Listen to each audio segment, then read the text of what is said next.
Hello everyone, welcome to Olive Board. I hope you all are fine and doing well. So आज हम start करने जा रहे हैं मॉड्यूल डी ऑपरेशनल रिस्क। इसके अंदर हम कवर करेंगे ऑपरेशनल रिस्क क्या होता है, कितने तरीके के रिस्क होते हैं, internal, external, system failures etcetera.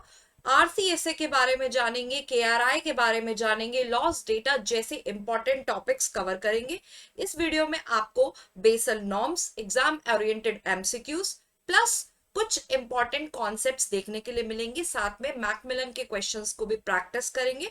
तो अगर आप प्रिपरेशन कर रहे हो रिस्क इन फाइनेंशियल सर्विसेज की या फिर सीआईबी इलेक्टिव रिस्क मैनेजमेंट की, तो ये वीडियो आपके लिए सुपर इंपॉर्टेंट है। तो चलिए बिना डिले करे स्टार्ट करते हैं मॉड्यूल डी ऑपरेशनल रिस्क। तो चलिए शुरू करते हैं अपने कॉन्सेप्ट से। अगर मैं आपको बताऊं लॉस डेटा से आप क्या समझोगे कि लॉस डेटा होता है कि जितना लॉस हुआ होगा वो, ठीक है। सोचो एक बैंक मैनेजर राहुल है, ठीक है। अब बैंक में सब सिस्टम, रूल्स, पॉलिसीज बना दिए गए ताकि रिस्क कंट्रोल किया जा सके। लेकिन राहुल को एक प्रॉब्लम आती है, कभी एम्प्लॉय फ्रॉड कर देता है, कभी सिस्टम क्रैश हो जाता है, कभी कस्टमर कंप्लेन से लॉस हो जाता है।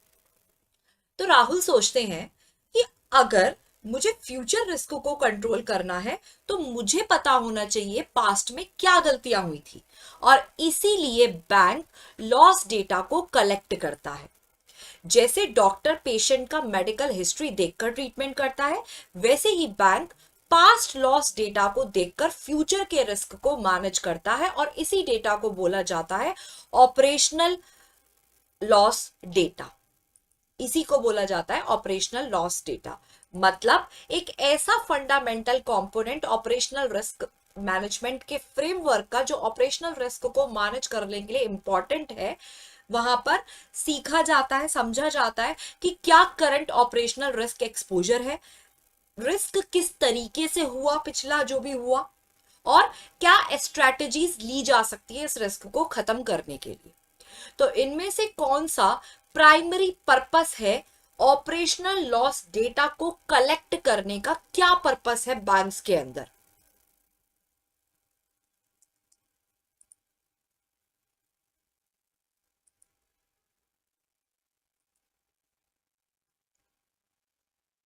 ऑप्शंस को ध्यान से पढ़ेंगे। यहां पर अगर हम बात करें कि क्या हमारा मेन पर्पस है, देखो लॉस डेटा को कलेक्ट करने का मेन पर्पस है कि पास्ट की जितनी भी प्रॉब्लम्स है उनको समझा जाए, रिस्क के पैटर्न को आइडेंटिफाई किया जाए, और आने वाले रिस्क के लिए मार्केट मतलब आने वाला जितना भी रिस्क है उसके लिए प्रिपेयर हुआ जाए, ठीक है, उसके लिए तैयार हुआ जाए, प्रिपेयर हुआ जाए, रिस्क मिटिगेशन स्ट्रैटेजी को प्रिपेयर किया जाए। इसीलिए यहां पर अगर हम अप्रोप्रिएट ऑप्शन को देखें तो करेक्ट ऑप्शन क्या है, आइडेंटिफाई करना हिस्टोरिकल रिस्क के पैटर्न्स को और इंप्रूव करना रिस्क मिटिगेशन की स्ट्रैटेजीज को। सो ऑप्शन बी हमारा करेक्ट है। फिर यहां पर हम बात करेंगे कुछ इंटरनल और एक्सटर्नल इवेंट्स कौन से होते हैं। सपोज करो राहुल बैंक मैनेजर को सिर्फ जो मतलब राहुल जो एक बैंक मैनेजर है वो सिर्फ अपने ही बैंक की प्रॉब्लम नहीं देखेंगे, ठीक है। ये नहीं है कि उनके बैंक में कोई प्रॉब्लम नहीं हो रही या कोई प्रॉब्लम उनके बैंक में हो रही है सिर्फ उनको ही देखें, वो दूसरे बैंक्स को भी देखेंगे कि दूसरे बैंक्स के अंदर क्या साइबर अटैक, क्या फ्रॉड हो रहा है, उसको भी वो देखेंगे, ठीक है। मतलब वो दूसरे बैंक्स के प्रॉब्लम से भी सीख लेंगे। अगर दूसरे बैंक में हैकिंग हुआ है तो हो सकता है कि कल इस बैंक में भी हैकिंग हो जाए। तो इसलिए बैंक्स दो इवेंट्स को स्टडी करते हैं, इंटरनल इवेंट्स कि बैंक के अंदर क्या प्रॉब्लम आई, ठीक है। इंटरनल इवेंट्स मतलब बैंक्स के अंदर हुए इंटरनल प्रॉब्लम्स क्या क्या हुए, और एक्सटर्नल इवेंट्स मतलब जो दूसरे इंस्टीट्यूशंस में जितने भी रिस्क सिग्नल देते हैं, जो भी दूसरे इंस्टीट्यूशंस में प्रॉब्लम आई है उन प्रॉब्लम्स को स्टडी करना, उन प्रॉब्लम्स को स्टडी करना, ठीक है, उनके बारे में भी पढ़ना है। एक्सटर्नल इवेंट्स जो मतलब बेसिकली हुए हैं बाहर दूसरे किसी बैंक में, उनकी प्रॉब्लम से सीखना कि हमारे बैंक में भी प्रॉब्लम हो सकती है, तो सीख लेना, ठीक है। इंटरनल इवेंट में हम इंक्लूड कर सकते हैं कि किसी एम्प्लॉय ने फ्रॉड कर दिया, जबकि एक्सटर्नल इवेंट में हम कह सकते हैं कि इंडस्ट्री के अंदर कोई साइबर अटैक हुआ है, राइट तो वो हो गया हमारा एक्सटर्नल इवेंट। बैंक क्या करता है, कलेक्ट करता है ऐसे रिस्क इवेंट्स को जो बेसिकली फाइनेंशियल लॉस से भी ज्यादा है। इंटरनल इवेंट्स में इवेंट्स जो ऑर्गेनाइजेशन के अंदर होते हैं, एक्सटर्नल मतलब जो होते तो है इंडस्ट्री से ही रिलेटेड है, होते बाहर है, उनसे सीख लेनी जरूरी होती है। सो कौन सी स्ट्रैटेजी इंटरनल और एक्सटर्नल ऑपरेशनल रिस्क इवेंट्स को अलग करती है, मतलब कौन सा स्टेटमेंट है जो दोनों इवेंट्स को अलग करता है।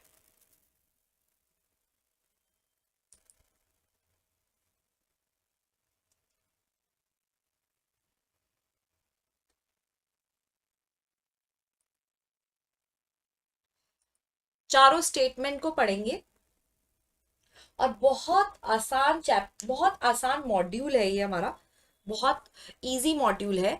तो यहां पर अगर हम बात करें कि कौन सा स्टेटमेंट करेक्टली डिस्टिंग्विश करेगा, तो बेसिकली अगर इंटरनल इवेंट की बात हो रही है तो बैंक के अंदर हुआ इवेंट है, ठीक है, और एक्सटर्नल इवेंट की बात हो रही है तो मतलब हुआ वो इंडस्ट्री के बाहर है, मतलब बेसिकली हुआ आउटसाइड इन्वायरमेंट में है, लेकिन बिलोंग वो इंडस्ट्री से करता है और उसका इम्पैक्ट बैंक पर पड़ सकता है। इंटरनल होता है एम्प्लॉय के द्वारा किया हुआ फ्रॉड, एक्सटर्नल होता है साइबर अटैक किसी और पे हुआ उससे सीख लेना। सो हम यहाँ पर करेक्ट ऑप्शन कहेंगे इंटरनल इवेंट फर्म में होता है जबकि एक्सटर्नल इवेंट बाहर होता है लेकिन इंपैक्ट कर सकता है। सो ऑप्शन बी ही करेक्ट होगा। फिर आती है बीसीबीएस के 7 standard categories operational risk events के। देखो अभी हम ब्रांच मैनेजर का एग्जाम्पल ले रहे थे, राहुल जो है उनको लॉस डेटा कलेक्ट करना है, लेकिन प्रॉब्लम ये है कि हर इवेंट का जो टाइप है वो अलग है, कि कोई जो लॉस है वो फ्रॉड की वजह से हो रहा है, कोई साइबर अटैक की वजह से हो रहा है, कोई एम्प्लॉय में ही लड़ाई हो गई उसकी वजह से हो रहा है, नेचुरल डिजास्टर की वजह से डैमेज हो गया उसकी वजह से हो रहा है, सिस्टम क्रैश हो गया उसकी वजह से हो रहा है। अगर सब डेटा रेंडम कलेक्ट होगा तो एनालिसिस करना मुश्किल हो जाएगा, मतलब सब इकट्ठा कर लिया हमने, सारा डेटा इकट्ठा कर लिया तो अब उसका एनालिसिस करना बहुत मुश्किल हो जाएगा। अगर उसको कैटेगराइज कर दिया जाए तो बहुत आसान होगा एनालाइज करना उसको। तो बेसल कमिटी ने कहा कि ठीक है हम क्या करते हैं, एक स्टैंडर्ड क्लासिफिकेशन यूज करते हैं।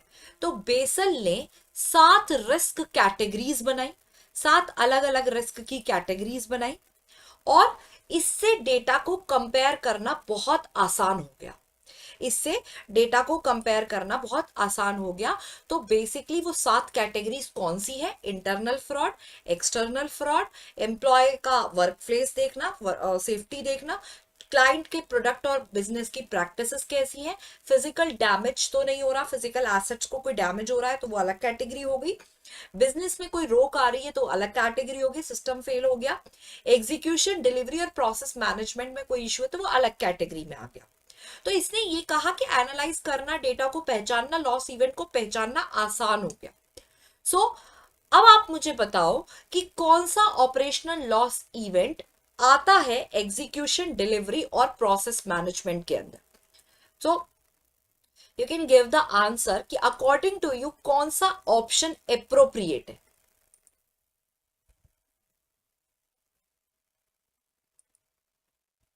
विच ऑप्शन इज करेक्ट हेयर।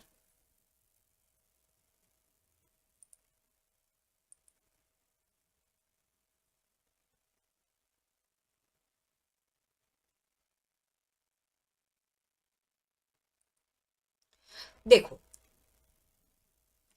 अब एग्जीक्यूशन डिलीवरी प्रोसेस मैनेजमेंट का क्या मतलब है, या तो कोई प्रोसेस एरर हुआ है, ठीक है, या तो कोई प्रोसेस एरर हुआ है या फिर ट्रांजैक्शन के अंदर ही कोई प्रोसेसिंग एरर हुआ है,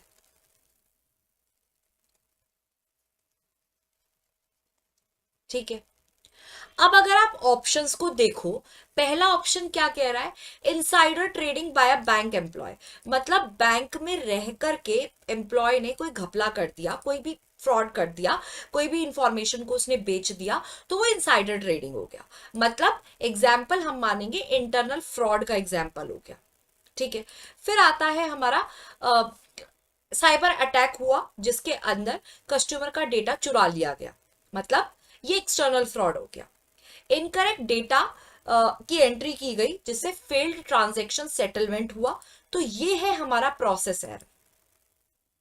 और डैमेज हो जाना मतलब फिजिकल डैमेज हुआ है, फिजिकल एसेट डैमेज हुआ है, तो यहां पर जो प्रोसेस मैनेजमेंट के अंदर आएगा वो इनकरेक्ट डेटा एंट्री, जिसकी वजह से फेल्ड ट्रांजैक्शन सेटलमेंट हुआ। ऑप्शन सी इज करेक्ट है। क्लियर।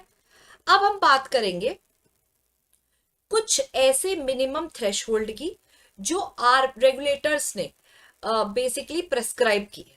जैसे इसको समझते हैं, बैंक मैनेजर राहुल जो हैं वो हर छोटी छोटी गलतियां तो रिकॉर्ड नहीं कर सकते।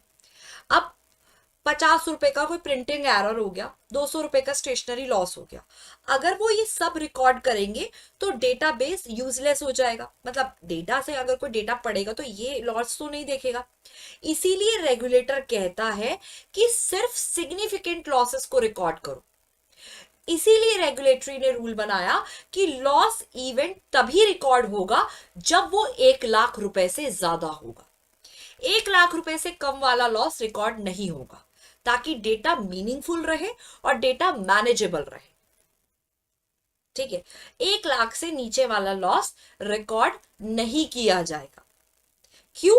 ताकि यूनिफॉर्म रिपोर्टिंग हो, बेमतलब का डेटा इकट्ठा ना हो जाए और सिर्फ काम के इवेंट्स पर ही फोकस हो, ठीक है, ताकि पता चले कि एक्चुअल लॉस किस चीज से हो रहा है।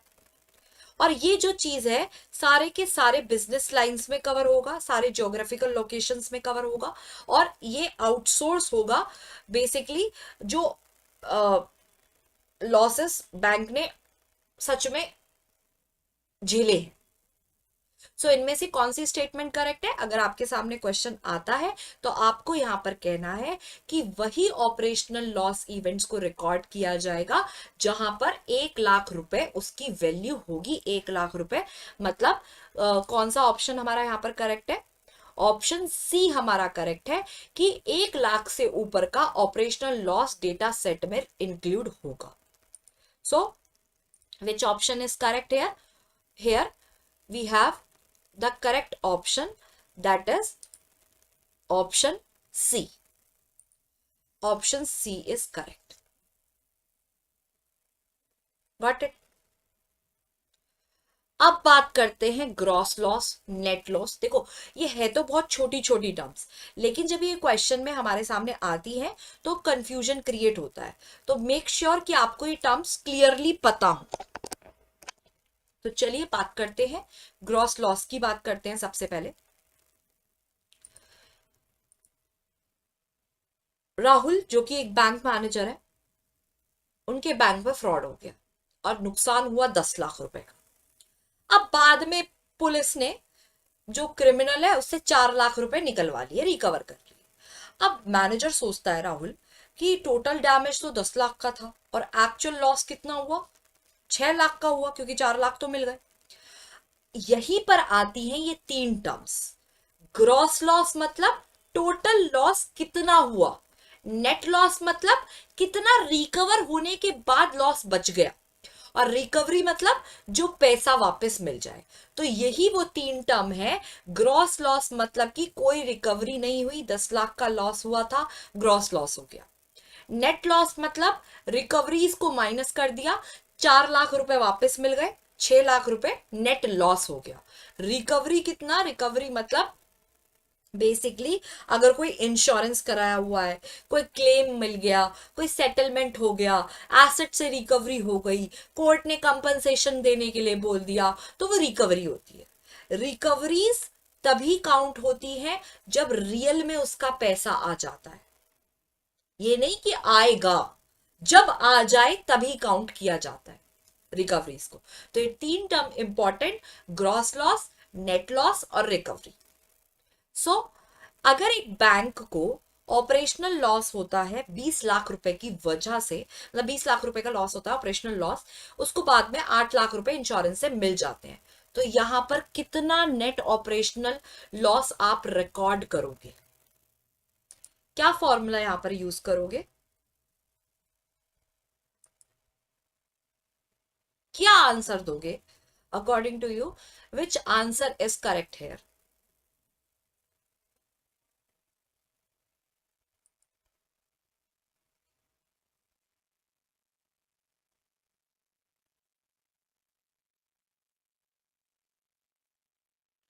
तो देखो, नेट लॉस का मतलब क्या है? Gross loss minus recovery. ठीक है, ये हमारा फॉर्मूला है। मतलब अगर 20 लाख का नुकसान हुआ है, 8 लाख हटा दिए तो 12 लाख रुपए बचे, 12 लाख रुपए आया net loss. Option B is correct. Clear? अब बात आती है, बैंक्स को भी अपने रेगुलेटर से कुछ ना कुछ रिक्वेस्ट करने की पॉसिबिलिटी है, वो भी रिक्वेस्ट कर सकते हैं। मतलब अब एक बैंक का रिस्क मैनेजर जो है, मतलब एक बैंक का जो रिस्क मैनेजर है वो नेहा है। नेहा क्या करती हैं? ऑपरेशनल लॉस सारा डेटाबेस को मेंटेन करती हैं। अब उस डेटाबेस में 10 साल के लॉसेस स्टोर्ड है। ठीक है, 2015 में बैंक ने गोल्ड लोन बिजनेस स्टार्ट किया था। उस टाइम गोल्ड लोन फ्रॉड हुआ और बड़ा लॉस रिकॉर्ड हुआ। अब नेहा सोचती है कि अगर अब गोल्ड लोन जो है, बैंक बिजनेस करता ही नहीं है गोल्ड लोन का, तो क्या इस लॉस को फ्यूचर रिस्क एनालिसिस में रखना जरूरी है? इस सिचुएशन में बैंक आरबीआई से रिक्वेस्ट करेगा कि लॉस को डेटाबेस से प्लीज एक्सक्लूड कर दो, हमारे काम का नहीं है। और आरबीआई अलाउ आसानी से नहीं करता। क्यों नहीं करता? आरबीआई कहता है कि मुझे स्ट्रॉन्ग जस्टिफिकेशन चाहिए, लॉस मटेरियल होना चाहिए और लॉस डेटाबेस में मिनिमम 3 साल का रिकॉर्ड रहना चाहिए। अब फाइनल डिसीजन जो भी लेगा वो आरबीआई का डिपार्टमेंट ऑफ सुपरविजन ही लेता है, उसी के हाथ में है डिसीजन को लेना।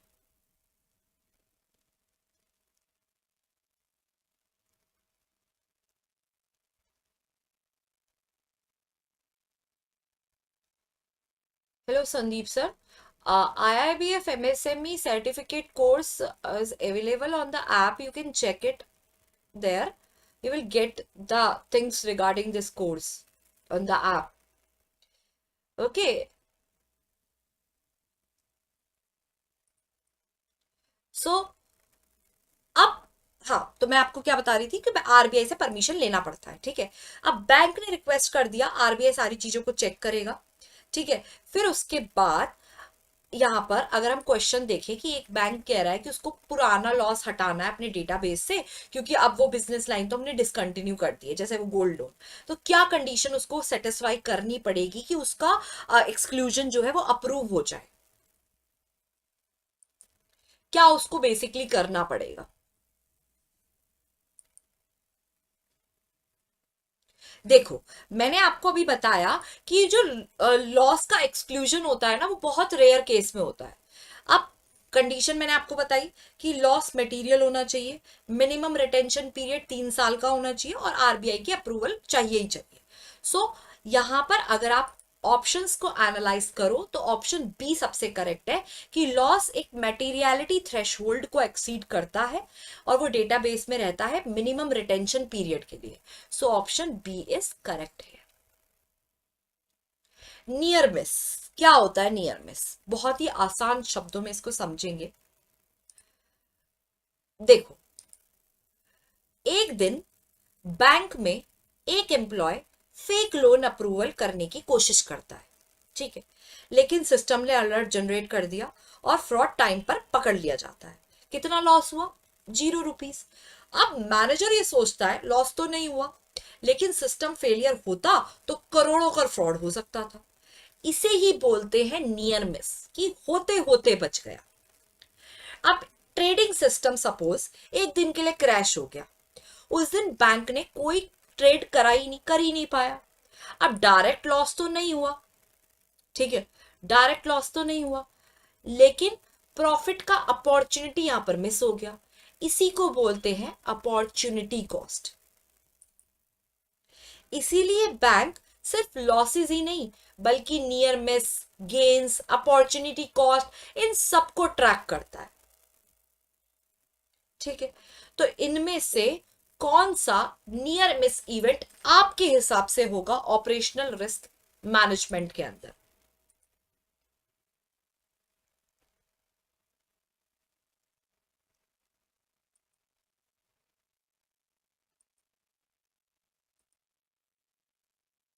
सो देखो, अब आप ऑप्शन ए को देखो, एक लॉस इवेंट हुआ क्योंकि वो जो है प्रॉफिट एंड लॉस अकाउंट में रिकॉर्ड किया गया, तो मतलब हुआ होगा तभी रिकॉर्ड किया होगा, ठीक है, तो एक्चुअल लॉस है। दूसरा ऑप्शन कह रहा है रेपुटेशनल डैमेज होने की वजह से, बेसिकली एक इवेंट हुआ जिसकी वजह से रेपुटेशनल डैमेज हो गया, गुडविल को चोट पहुंची लेकिन कोई इंपैक्ट नहीं पड़ा, फाइनेंशियली लॉस नहीं हुआ, तो ठीक है, इसको हम रेपुटेशनल डैमेज के अंदर ही मानेंगे, जो कि एक रिस्क होता है। तीसरा कह रहा है एक इवेंट हुआ जिसकी वजह से लॉस हो सकता था लेकिन पहले ही बचा लिया गया, कि लॉस फाइनेंशियली इंपैक्ट हो उससे पहले ही बचा लिया गया, तो ये नियर मिस है, कि हो सकता था लेकिन हुआ नहीं, तो ये क्या है, हमारा नियर मिस है। सो ऑप्शन सी हमारा करेक्ट होगा यहाँ पर। फोर्थ ऑप्शन क्या कह रहा है, एक इवेंट जिसने प्रॉफिट जनरेट कर दिया मार्केट मूवमेंट की वजह से, तो ये गेन इवेंट बन गया, ये केस हमारा गेन इवेंट का बन गया, लेकिन यहां पर नियर मिस है ऑप्शन सी। ऑप्शन सी यहां पर करेक्ट आंसर है। क्लियर? अब बात आती है, सपोज करो एक दिन न्यूज में आता है कि एक इंटरनेशनल बैंक ने 20,000 करोड़ का साइबर फ्रॉड हो गया। अब राहुल का जो बैंक है उसका फ्रॉड का विक्टिम नहीं था, ठीक है, उसका बैंक अलग है, वो बैंक मैनेजर है, उसका बैंक अलग है, लेकिन राहुल सोचते हैं कि अगर दूसरे बैंक में साइबर अटैक हो सकता है तो मेरे बैंक में भी हो सकता है, नो प्रॉब्लम।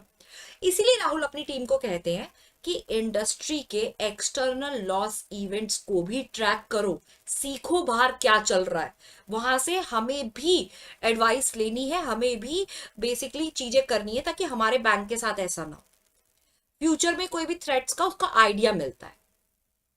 एक्सटर्नल लॉस को कंट्रोल करने के लिए आरसीएसए, केआरआई, सिनेरियो एनालिसिस, ये सारे फैक्टर्स हैं, ये सारे चीजें हैं जो बिल्कुल एक अलग कॉन्सेप्ट है। ठीक है, तो अब अगर हमसे क्वेश्चन में बोला जाए कि कौन सा एक्सटर्नल ऑपरेशनल लॉस डेटा यहां पर एप्रोप्रिएट है बैंक के ऑपरेशनल रिस्क फ्रेमवर्क के अंदर, तो आप क्या कहेंगे?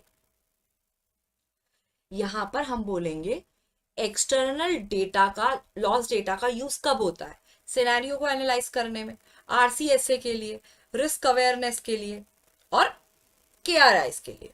ठीक है, मतलब सिनेरियो एनालिसिस क्या होता है, देखा जाता है कि क्या सिनेरियो है, आरसीएसए तो पूरा एक करेक्टिव मेजर है, रिस्क अवेयरनेस फैलाया जाए एम्प्लॉयज के अंदर। अगर आप ऑप्शन ए को देखो, डेली लिक्विडिटी रिक्वायरमेंट्स को चेक करना, तो लिक्विडिटी रिस्क से बचने के लिए किया जाता है। सिनेरियो एनालिसिस करना मतलब कि ऑपरेशनल रिस्क सिनेरियो एनालिसिस है, ठीक है। इंटरेस्ट रेट रिस्क को कैलकुलेट करना इंटरेस्ट रेट रिस्क के लिए, क्रेडिट पोर्टफोलियो को मेजर करना क्रेडिट रिस्क से बचने के लिए। तो यहां पर जो करेक्ट आंसर होगा वो होगा हमारा ऑप्शन बी, सिनेरियो एनालिसिस को सपोर्ट करना और रिस्क असेसमेंट को सपोर्ट करना। ठीक है, अब नेक्स्ट कॉन्सेप्ट देखते हैं। यहां पर मैंने आपसे बोला था कि जो थ्रेशोल्ड लिमिट है वो कितनी होती है। देखो ये क्वेश्चन आपसे पूछ सकता है वो कि थ्रेशोल्ड लिमिट में आप क्या इंक्लूड करोगे, कितना पैसा इंक्लूड करोगे। ऑपरेशनल रिस्क फ्रेमवर्क में बैंक को लॉस डेटा कलेक्ट करना होता है और हर छोटी चीज वो रिकॉर्ड नहीं करेंगे। आरबीआई ने कहा 1 लाख रुपए से ज्यादा लॉस है तो आप रिकॉर्ड करो, ठीक है, आलतू फालतू लॉस रिकॉर्ड नहीं करने, मीनिंगफुल डेटा ही मेंटेन करना है और यूनिफॉर्मली रिपोर्ट करना है बैंक्स के अक्रॉस।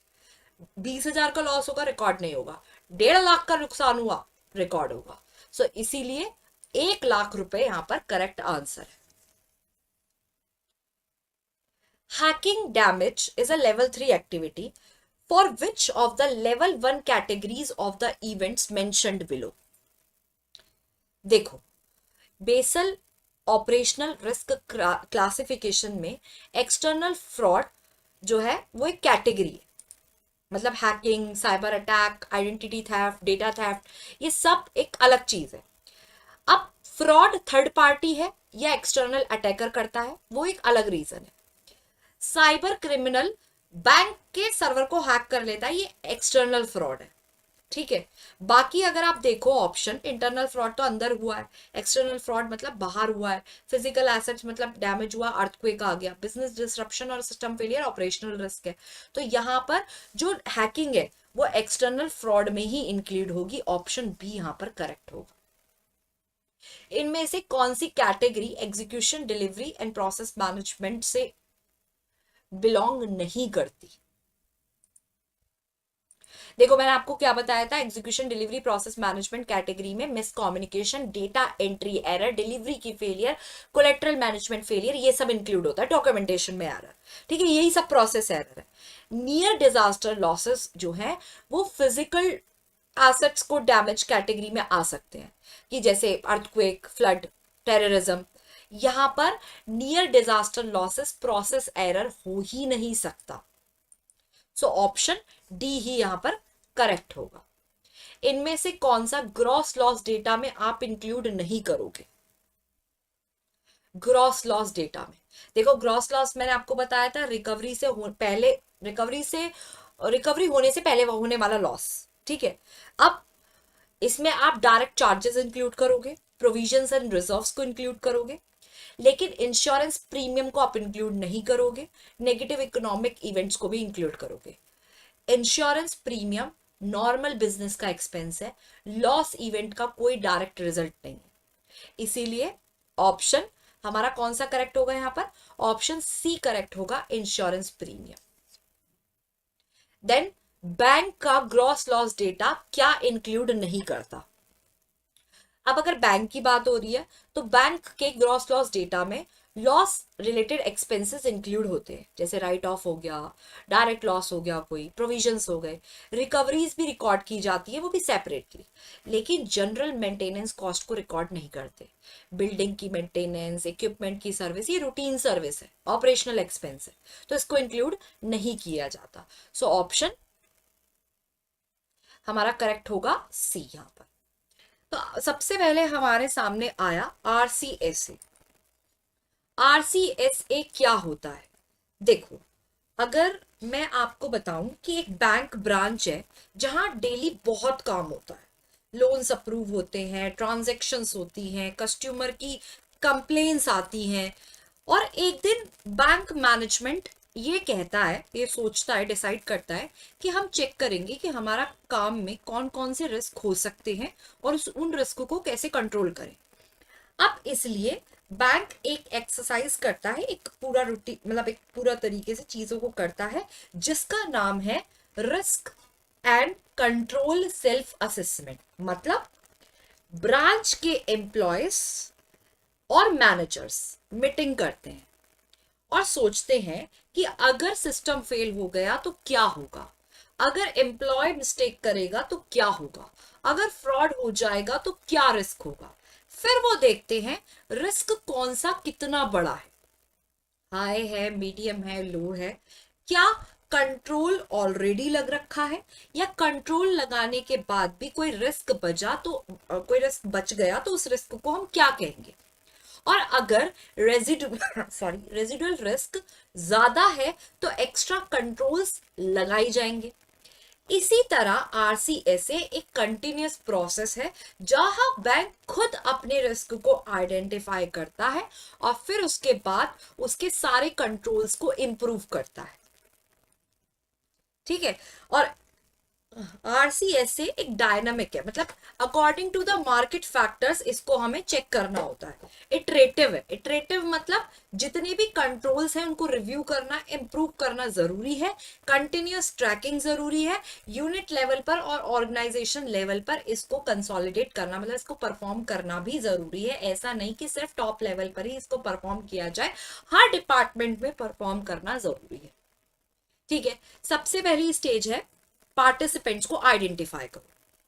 ठीक है, यहाँ पर प्रोसेस, ओनर, एम्प्लॉय को आइडेंटिफाई करना जरूरी है, वर्कशॉप्स कंडक्ट करानी, साथ ही साथ जितने भी वर्कशॉप के साथ साथ सेमिनार्स हो सकते हैं उनको कराना जरूरी है। फिर उसके बाद इनहेरेंट रिस्क को आइडेंटिफाई करना, सारी प्रोडक्ट्स और एक्टिविटीज को, रिस्क को इवेलुएट करना कि कौन से कंट्रोल काम कर रहे हैं, कितना रेट कंट्रोल की क्वालिटी सेटिस्फैक्ट्री है, सेटिस्फैक्ट्री है, इंप्रूवमेंट की जरूरत है या फिर अनसेटिस्फैक्ट्री है। और फिर बचे हुए रिस्क को असेस करना, उसको रिस्क ओनर्स तक असाइन करना और ये देखना कि क्या एडिशनल कंट्रोल्स की जरूरत है। तो यहां पर इनमें से कौन सी स्टेटमेंट प्राइमरी ऑब्जेक्टिव को बताती है risk and control self assessment framework के ऑपरेशनल रिस्क मैनेजमेंट के अंदर? Which of the following statement best describes the primary objective of the RCSA framework in operational risk management?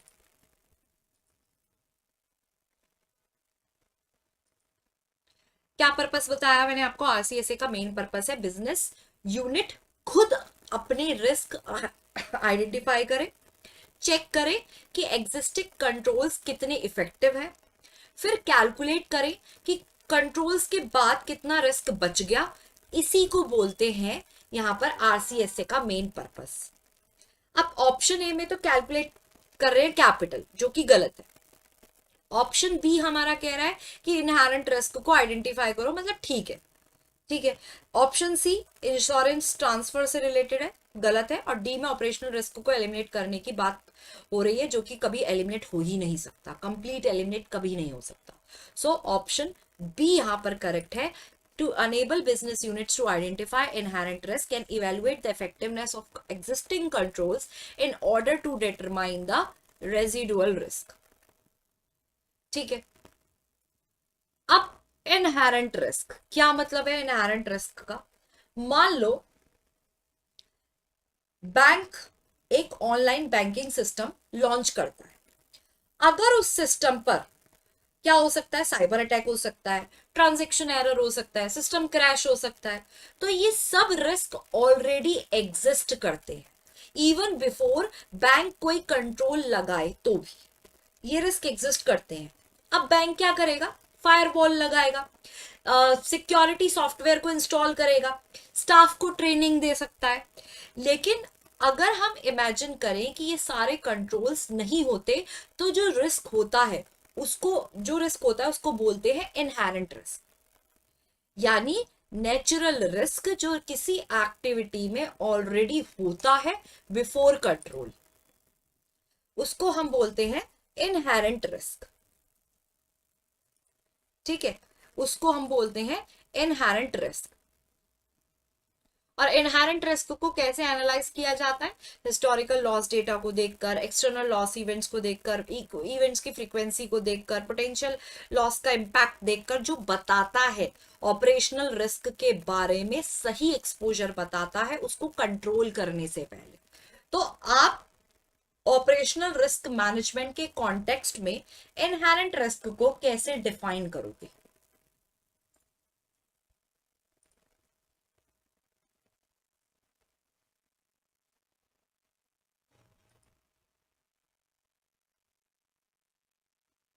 देखो, अब इनहेरेंट रिस्क का क्या मतलब है?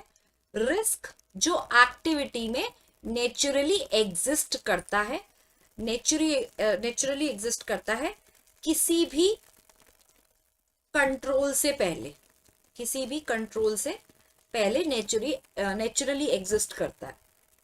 और अगर आप ऑप्शन बी को देखो, यहां बोल रहा है option B, risk assuming complete failure of internal control, यानी अगर कोई कंट्रोल ना हो या सब फेल हो जाए, यही इनहेरेंट रिस्क है।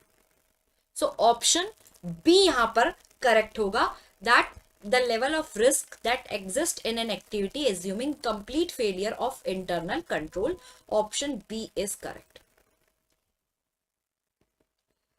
फिर बात आती है इम्पैक्ट स्टडी की। अब समझो कि एक बैंक में ऑपरेशनल रिस्क हो गया, एटीएम नेटवर्क क्रैश हो गया। अब बैंक को पता लगाना है कि इस इवेंट का इम्पैक्ट कितना बड़ा है। इम्पैक्ट का मतलब कितना फाइनेंशियल लॉस हुआ, कितने कस्टमर्स इफेक्ट हुए, बैंक की रेपुटेशन पर क्या इफेक्ट पड़ा। इसीलिए बैंक एक इम्पैक्ट स्टडी करता है। इसमें रिस्क को 5 लेवल्स में डिवाइड करते हैं, insignificant, minor, moderate, major, catastrophic. ये स्केल हेल्प करता है समझाने में कि रिस्क कितना सीरियस है। ठीक है, मतलब इवैल्यूएट करना कि कौन सा रिस्क कितना ज्यादा बड़ा है, कितना इम्पैक्ट है। और बैंक जो है इवैल्यूएट करता है बहुत सारी चीजों को, कि सर्विस डिसरप्ट हुई, रेपुटेशन डैमेज हुई, या फिर बेसिकली रेगुलेटरी कॉन्सिक्वेंसेस क्या फेस करने पड़े, फाइनेंशियल लॉस कैसे हुआ। और इंडियन बैंक्स इम्पैक्ट पर ही फोकस करते हैं, वो भी फाइनेंशियल इम्पैक्ट पर। इसीलिए ये जो इम्पैक्ट है इसको एमआरसी की परसेंटेज में एक्सप्रेस किया जाता है, जो ऑपरेशनल रिस्क के लिए एलोकेटेड है। तो आरसीएस से इम्पैक्टिंग रेटिंग स्केल जो बहुत सारे बैंक्स यूज करते हैं, एक लॉस अगर मेजर है तो उसको किस रेंज में रखा जाएगा।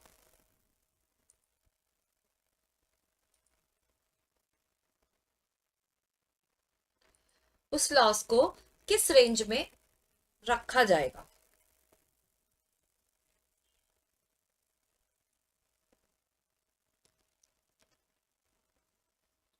देखो यहां पर हम बात कर रहे हैं इम्पैक्ट सेल के अकॉर्डिंग। इनसिग्निफिकेंट में क्या होता है, देखो इनसिग्निफिकेंट में आता है हमारा 0.01% से भी कम। ठीक है, माइनर में क्या आ गया, 0.01 से लेकर के 0.1% तक। मॉडरेट में हमारे पास इंक्लूड होगा बेसिकली 0.1 से लेकर के 1% तक।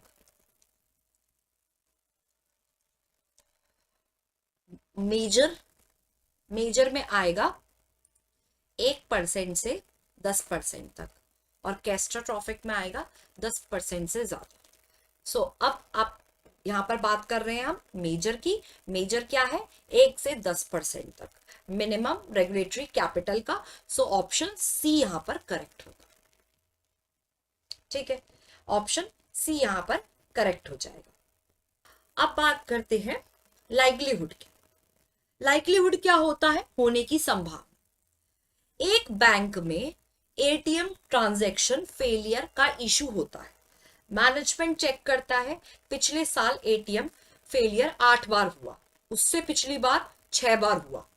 अब रिस्क टीम सोचती है फ्यूचर में भी रफली सेम फ्रीक्वेंसी से इवेंट हो सकता है, इसीलिए बैंक लाइक्लीहुड स्केल बनाता है, जिससे पता चलता है रिस्क इवेंट कितनी बार हो सकता है। अगर 5 साल में एक बार हुआ है तो मतलब अनलाइकली है, अगर साल में एक बार हुआ है मॉडरेट, साल में 10 बार हुआ है फ्रीक्वेंट। ये स्केल हेल्प करता है प्रिडिक्ट करने में कि रिस्क कितनी बार अकर हो सकता है, और इसी को बोलते हैं लाइक्लीहुड असेसमेंट। इसी को बोलते हैं लाइक्लीहुड असेसमेंट। कंसिस्टेंसी बहुत इंपॉर्टेंट है, ताकि सारे पार्टिसिपेंट्स लाइक्लीहुड स्केल्स में पार्टिसिपेट करें यूनिफॉर्मली। तो इनमें से कौन सा बेस्ट आपको पर्पस बताता है लाइक्लीहुड स्केल्स का आरसीएसए फ्रेमवर्क के अंदर। लाइक्लीहुड का मतलब क्या है, जो रिस्क का इवेंट है वो कितनी बार हुआ, और बेसिकली उस इवेंट के होने की कितनी प्रोबेबिलिटी है, और ये टाइम बेस्ड फ्रीक्वेंसी से मेजर होता है, जैसे कि साल में एक बार, राइट, या फिर एक साल में एक बार, या मल्टीपल टाइम्स पर ईयर। सो इसीलिए हमारा यहां पर अगर हम ऑप्शन को देखें तो करेक्ट ऑप्शन होगा ऑप्शन सी, जो प्रोबेबिलिटी बताता है अकरेंस होने की ऑपरेशनल लॉस इवेंट की एक डिफाइंड टाइम हॉरिजन में। सो करेक्ट आंसर कौन सा हो गया? ऑप्शन सी हो गया। सो आरसीएसए को हम कैसे कैलकुलेट करते हैं? मान लो कि एक बैंक में साइबर अटैक रिस्क हुआ है, रिस्क टीम असेस करती है कि अगर अटैक हो गया तो लॉस बहुत बड़ा हो सकता है, ठीक है, मतलब मेजर रेटिंग मिलेगी, मेजर। साइबर अटैक हो सकता है 3 से 4 बार साल में, रेटिंग मिली 4। अब बैंक रिस्क करता है calculate 4 × 4 impact multiply by likelihood, जितना बड़ा नंबर उतना बड़ा रिस्क की प्रायोरिटी। इससे बैंक डिसाइड करता है कौन से रिस्क पहले कंट्रोल करने चाहिए।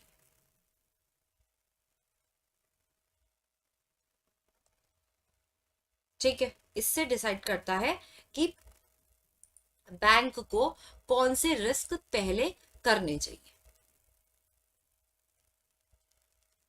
सो यहां पर अगर हम बात करें आरसीएसए फ्रेमवर्क में ऑपरेशनल रिस्क इवेंट की इंपैक्ट रेटिंग 5 है, लाइक्लीहुड 2 है, तो क्या होगा? प्रोडक्ट 10 होगा, 5 × 2 10। कौन से फॉर्मूला यूज किया? Impact rating multiply likelihood rating, जितना बड़ा नंबर उतना बड़ा उसका रिस्क का प्रायोरिटी। ठीक है,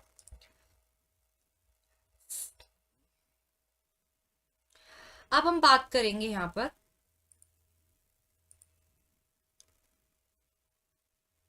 देखो, ये जो हमारा आरसीएसए है, अब कोई भी बैंक में फ्रॉड से बचने के लिए कंट्रोल लगाए जाएंगे, चाहे तो वो सीसीटीवी लगाएं या फिर डुअल ऑथराइजेशन लगाएं, सिस्टम अलर्ट लगाएं। अब रिस्क टीम दो चीजें चेक करती है, कंट्रोल डिजाइन सही है या नहीं, ऑटोमेटेड सिस्टम है मतलब स्ट्रॉन्ग डिजाइन है, मैनुअल चेकिंग हो रही है तो थोड़ा वीक हो सकता है, कंट्रोल एक्चुअली काम कर रहा है या नहीं, सिस्टम कभी भी फेल नहीं होता, हाईली इफेक्टिव, कंट्रोल है पर रेगुलरली फेल हो रहा है तो वीक है। दोनों को कंबाइन करके कंट्रोल प्रोडक्ट कैलकुलेट किया जाता है, जिससे पता चलता है कंट्रोल सिस्टम कितना स्ट्रॉन्ग है। आरसीएसए को इवैल्यूएशन चाहिए, जिसमें इवैल्यूएशन होता है सारे इंटरनल कंट्रोल्स का, और ये इंटरनल कंट्रोल्स यूज किए जाते हैं ऑपरेशनल रिस्क को मिटिगेट करने के लिए, जिसमें चेक किया जाता है कंट्रोल को कैसे डिजाइन किया और कंट्रोल कितना इफेक्टिव है। ठीक है, सो अगर हम बात करें इनमें से कौन सा स्टेटमेंट करेक्टली डिफरेंशिएट करता है कंट्रोल डिजाइन इफेक्टिवनेस को कंट्रोल ऑपरेटिंग इफेक्टिवनेस से डिफरेंशिएट मतलब अलग करता है एक आरसीएसए फ्रेमवर्क के अंदर,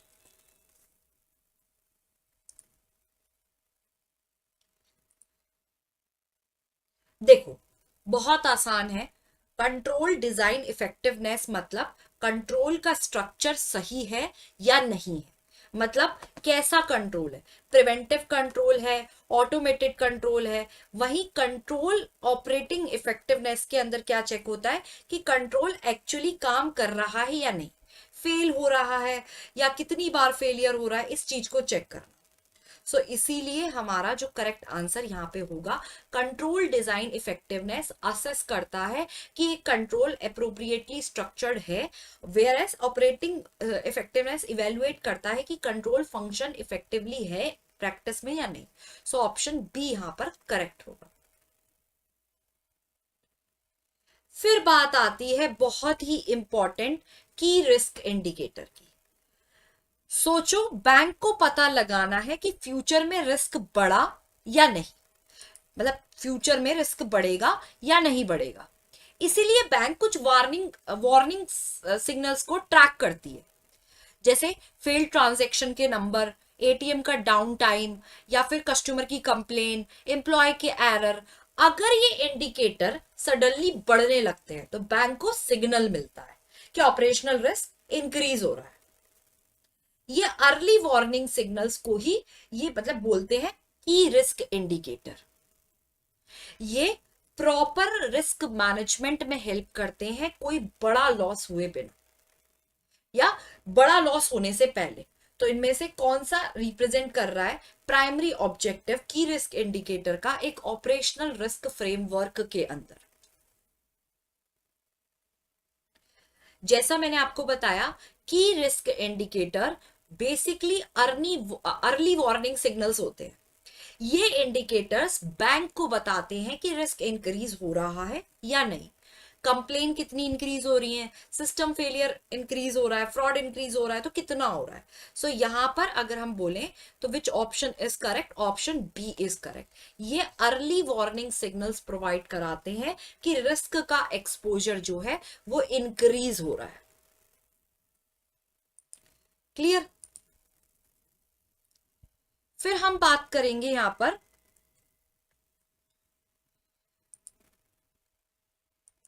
इनहेरेंट रिस्क की। देखो की रिस्क इंडिकेटर्स आपको समझ में आ गया। की रिस्क इंडिकेटर्स क्या होते हैं? बेसिकली की रिस्क इंडिकेटर्स क्वांटिफाइबल मेट्रिक्स होते हैं जो बैंक मैनेजमेंट यूज करता है मॉनिटर करने के लिए, इवेलुएट करने के लिए ऑपरेशनल रिस्क के एक्सपोजर को कुछ स्पेसिफिक एक्टिविटीज और प्रोसेस।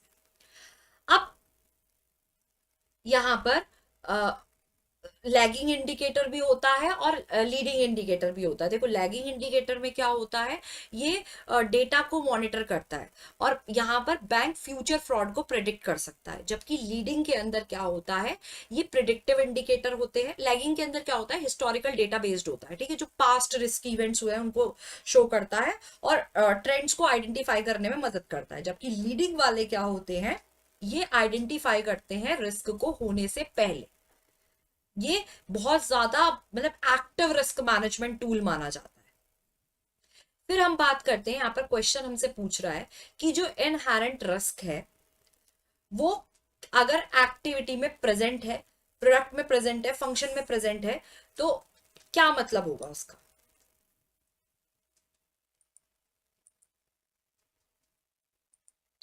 देखो इनहेरेंट रिस्क का मतलब होता है वो रिस्क जो नेचुरली एग्जिस्ट करता है।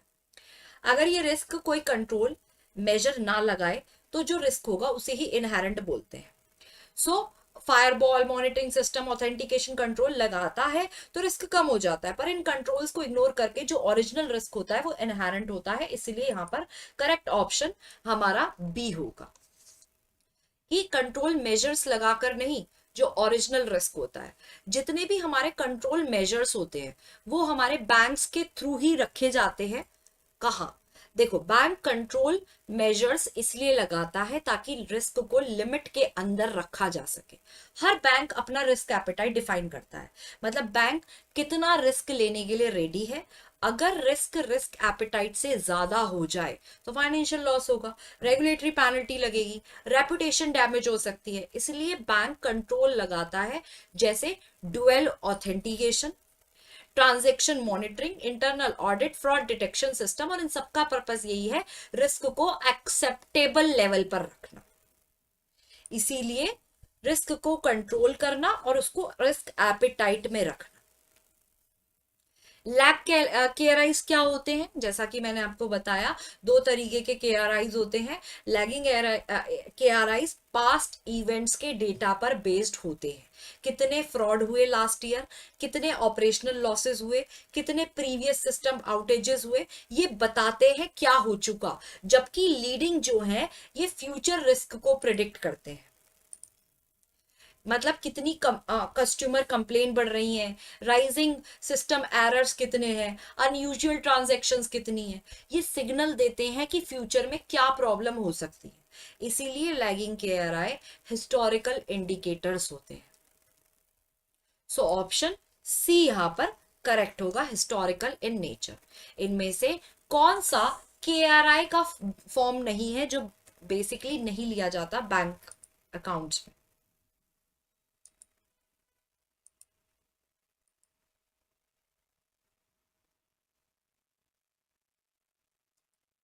देखो ऑपरेशनल रिस्क मैनेजमेंट में जनरली 3 टाइप्स के इंडिकेटर होते हैं। की रिस्क, ये बताता है रिस्क का एक्सपोजर कितना है, कितनी कस्टमर कंप्लेन है, कितने प्रोसेसिंग एरर्स है। की रिस्क इंडिकेटर बेसिकली बता कि कंट्रोल इंडिकेटर, ये बताता है कंट्रोल सिस्टम कितना इफेक्टिव है। और की परफॉर्मेंस इंडिकेटर ये बताता है बिजनेस परफॉर्मेंस कैसा है। सो की default indicator operational risk framework में स्टैंडर्ड कैटेगरी में नहीं आता। सो ऑप्शन हमारा सी ही यहां पर करेक्ट होगा। फिर एस्केलेशन ट्रिगर्स किसके साथ एसोसिएटेड है?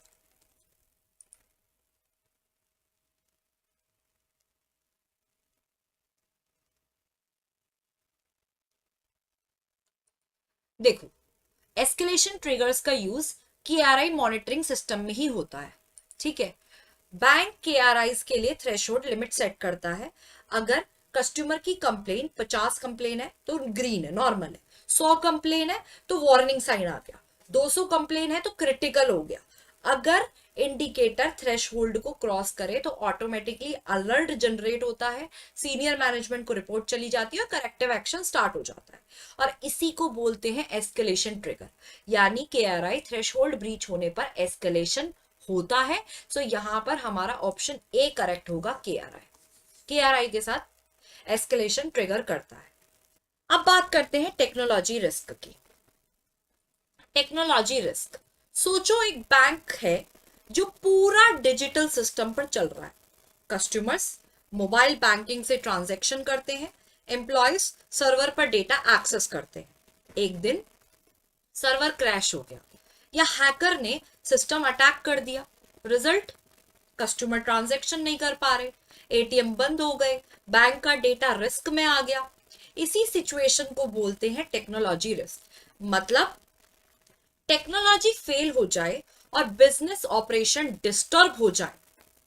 एग्जाम्पल, सर्वर क्रैश हो गया, साइबर अटैक हो गया, सॉफ्टवेयर फेल हो गया, सिस्टम आउटेज हो गया, सब टेक्नोलॉजी रिस्क है। तो ये बिजनेस की कॉन्टिन्यूटी, फाइनेंशियल ट्रांजैक्शन, कस्टमर की सर्विस, डेटा की सिक्योरिटी पर इफेक्ट डाल सकते हैं। ऑर्गेनाइजेशंस इसको मैनेज करती हैं आईटी गवर्नेंस से, डेटा रिकवरी प्लान से, सिस्टम मॉनिटरिंग से और साइबर सिक्योरिटी के कंट्रोल से। सो इनमें से कौन सा टेक्नोलॉजी रिस्क को एक ऑर्गेनाइजेशन के अंदर बताता है? एज अ पर्सन आप कैसे रिकॉग्नाइज करोगे कि कौन सा टेक्नोलॉजी रिस्क है एज अ बैंकर? ऑब्वियसली वो रिस्क, वो प्रॉब्लम जब टेक्नोलॉजी सिस्टम फेल हो जाए या बिजनेस रुक जाए। ऑप्शन बी में बोला है कोर बैंकिंग सर्वर फेल हो गया, कस्टमर ट्रांजैक्शन नहीं कर पा रहे, ये डायरेक्ट टेक्नोलॉजी फेलियर है, इसीलिए टेक्नोलॉजी रिस्क है। तो यहां पर हमारा जो करेक्ट आंसर होगा वो होगा ऑप्शन बी। फिर बात आती है इंफॉर्मेशन सिक्योरिटी रिस्क की। देखो क्या होता है इंफॉर्मेशन सिक्योरिटी रिस्क? बहुत सिंपल, एक कंपनी के पास कस्टमर्स का सेंसिटिव डेटा है, आधार कार्ड है, आधार कार्ड डेटा है, बैंक अकाउंट डेटा है, पासवर्ड्स हैं। अब मान लो एक हैकर ने सिस्टम हैक कर लिया और डेटा लीक हो गया, ये सिस्टम क्रैश हो गया और डेटा डिलीट हो गया, या एम्प्लॉय ने मॉडिफाई कर दिया। यहां प्रॉब्लम क्या हुई? इंफॉर्मेशन ही सेफ नहीं है। इसी को बोलते हैं इंफॉर्मेशन सिक्योरिटी रिस्क। ये मेनली 3 प्रिंसिपल्स पर बना होता है। कौन से 3 प्रिंसिपल्स? कॉन्फिडेंशियलिटी, मतलब कोई भी आकर के डेटा को एक्सेस ना करे, अनऑथराइज्ड एक्सेस। फिर इंटीग्रिटी, मतलब डेटा को ऑल्टर नहीं कर सकते, मॉडिफाई नहीं कर सकते जब तक ऑथराइज्ड ना हो। और अवेलेबिलिटी, मतलब अगर मुझे अभी डेटा चाहिए और अभी अवेलेबल नहीं है तो ऐसे डेटा का कोई फायदा नहीं। डेटा जब ही होना चाहिए जब वो उसकी जरूरत हो। इन 3 प्रिंसिपल्स पर इंफॉर्मेशन सिक्योरिटी रिस्क बना है। और यही रिस्क है जो hacking, malware attack, basically risk को प्रोटेक्ट करने के लिए तो ये 3 पिलर्स हैं। लेकिन अगर ये इनको नहीं मेंटेन किया गया तो हैकिंग हो सकती है, मालवेयर अटैक हो सकते हैं, इनसाइडर थ्रेट्स हो सकता है, सिस्टम फेल हो सकता है, वीक सिक्योरिटी कंट्रोल हो सकता है।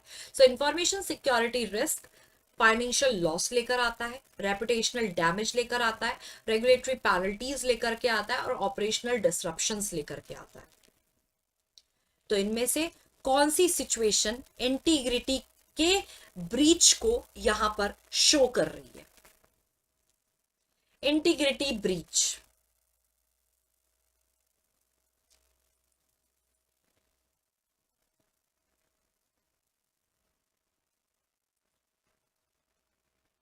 देखो CIA ट्राइड, याद रखो, कॉन्फिडेंशियलिटी डेटा का secret, integrity data correct, availability data accessible, attacker transaction record modify कर रहा है ऑप्शन सी में, मतलब डेटा चेंज कर रहा है, और ये इंटीग्रिटी का वायलेशन है। सो यहां पर हमारा ऑप्शन सी करेक्ट हो जाएगा, जो कि है इंटीग्रिटी वायलेशन। अब इंक्रिप्शन क्या होता है? इंक्रिप्शन जैसा आपने देखा होगा, आपके इंस्टाग्राम चैट, व्हाट्सएप चैट सब इंक्रिप्टेड होते हैं। मतलब जिसको आप पढ़ सकते हो उसको अनरीडेबल फॉर्मेट में बदलना, ताकि कोई भी उसको एक्सेस ना कर पाए। अभी होता कैसे है?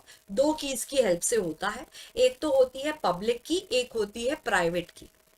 वैसे इसके अंदर इंक्रिप्शन डिक्रिप्शन कीज होती हैं। पब्लिक के अंदर दो कीज होती हैं और प्राइवेट के अंदर एक ही की होती है, जैसे इंक्रिप्ट डिक्रिप्ट हो सकता है।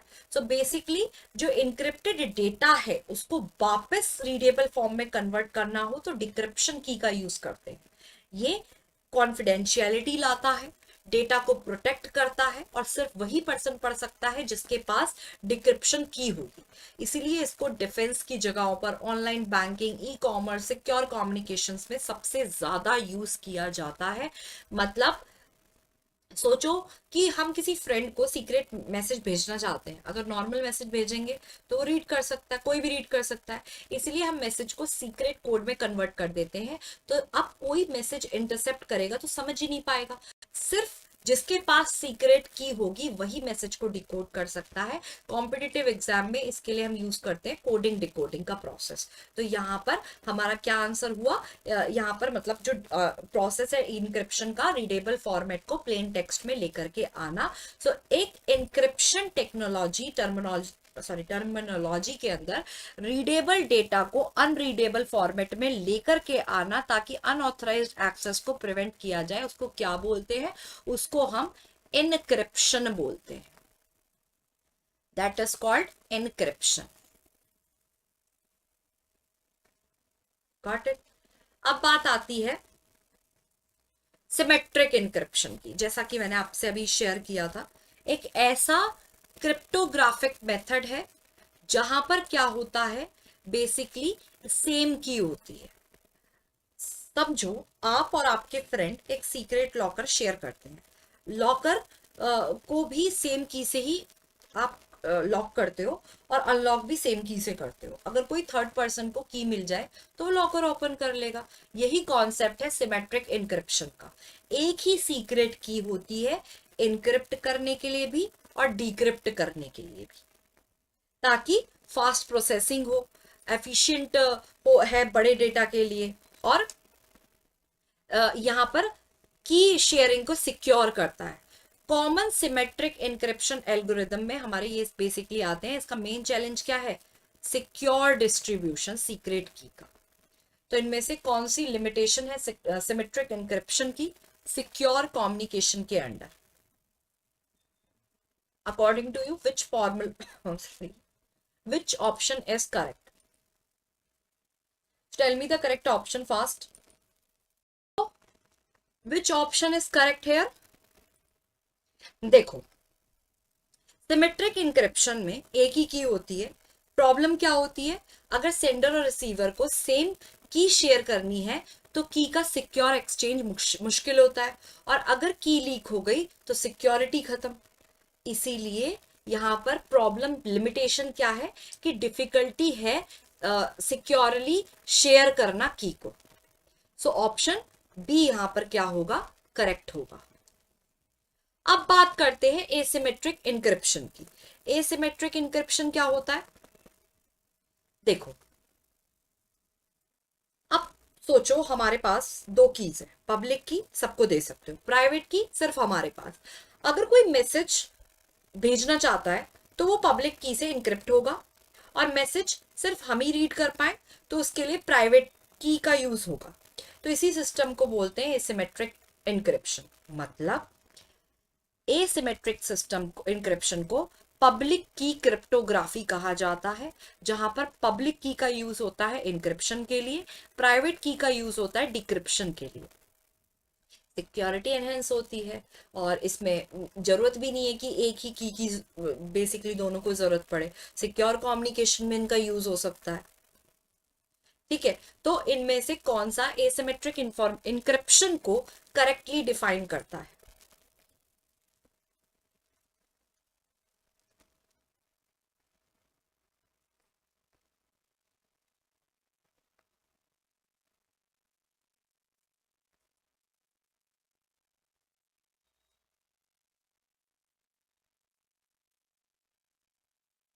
तो यहां पर देखो, एसिमेट्रिक इंक्रिप्शन में हमें इतना ही याद रखना है, दो कीज सॉरी यूज होती हैं, पब्लिक की और प्राइवेट की। दोनों मैथमेटिकली रिलेटेड होती हैं। पब्लिक की से इंक्रिप्ट होता है और प्राइवेट की से डिक्रिप्ट होता है। सो करेक्ट आंसर कौन सा हुआ? हमारा ऑप्शन बी यहां पर करेक्ट हुआ।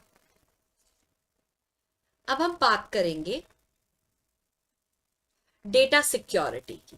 डेटा सिक्योरिटी का क्या मतलब होता है? डेटा सिक्योरिटी, सोचो एक बैंक के पास करोड़ों कस्टमर का डेटा है, account number, pan card, transaction history, password. और अगर कोई हैकर इस डेटा को चुरा ले, डिलीट कर दे या चेंज कर दे तो बैंक को कितना बड़ा लॉस हो सकता है। इसलिए बैंक क्या करता है? स्ट्रॉन्ग पासवर्ड रखता है, एन्क्रिप्शन करता है, फायरवॉल का यूज करता है, बैकअप सिस्टम का यूज करता है, ताकि डेटा सेफ रहे, और स्टार्टिंग से सेफ रहे एंड तक। और इसी पूरे प्रोसेस को बोलते हैं डेटा सिक्योरिटी। ठीक है, ताकि जो सीआईए की तीन प्रिंसिपल हैं वो हमेशा मेंटेन रहे। सो यहां पर कौन सा बेस्ट डिस्क्राइब करता है डेटा सिक्योरिटी का प्राइमरी ऑब्जेक्टिव?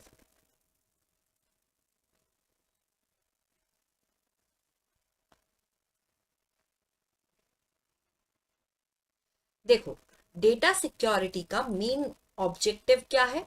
डेटा सिक्योरिटी का मेन ऑब्जेक्टिव है डेटा को अनऑथराइज्ड एक्सेस से बचाना, डेटा करप्शन से बचाना, डेटा थेफ्ट से बचाना। सो यहां पर हमारा करेक्ट आंसर बी होगा। डेटा सिक्योरिटी का मेन पर्पस ये नहीं है। So option B is correct है। Got it?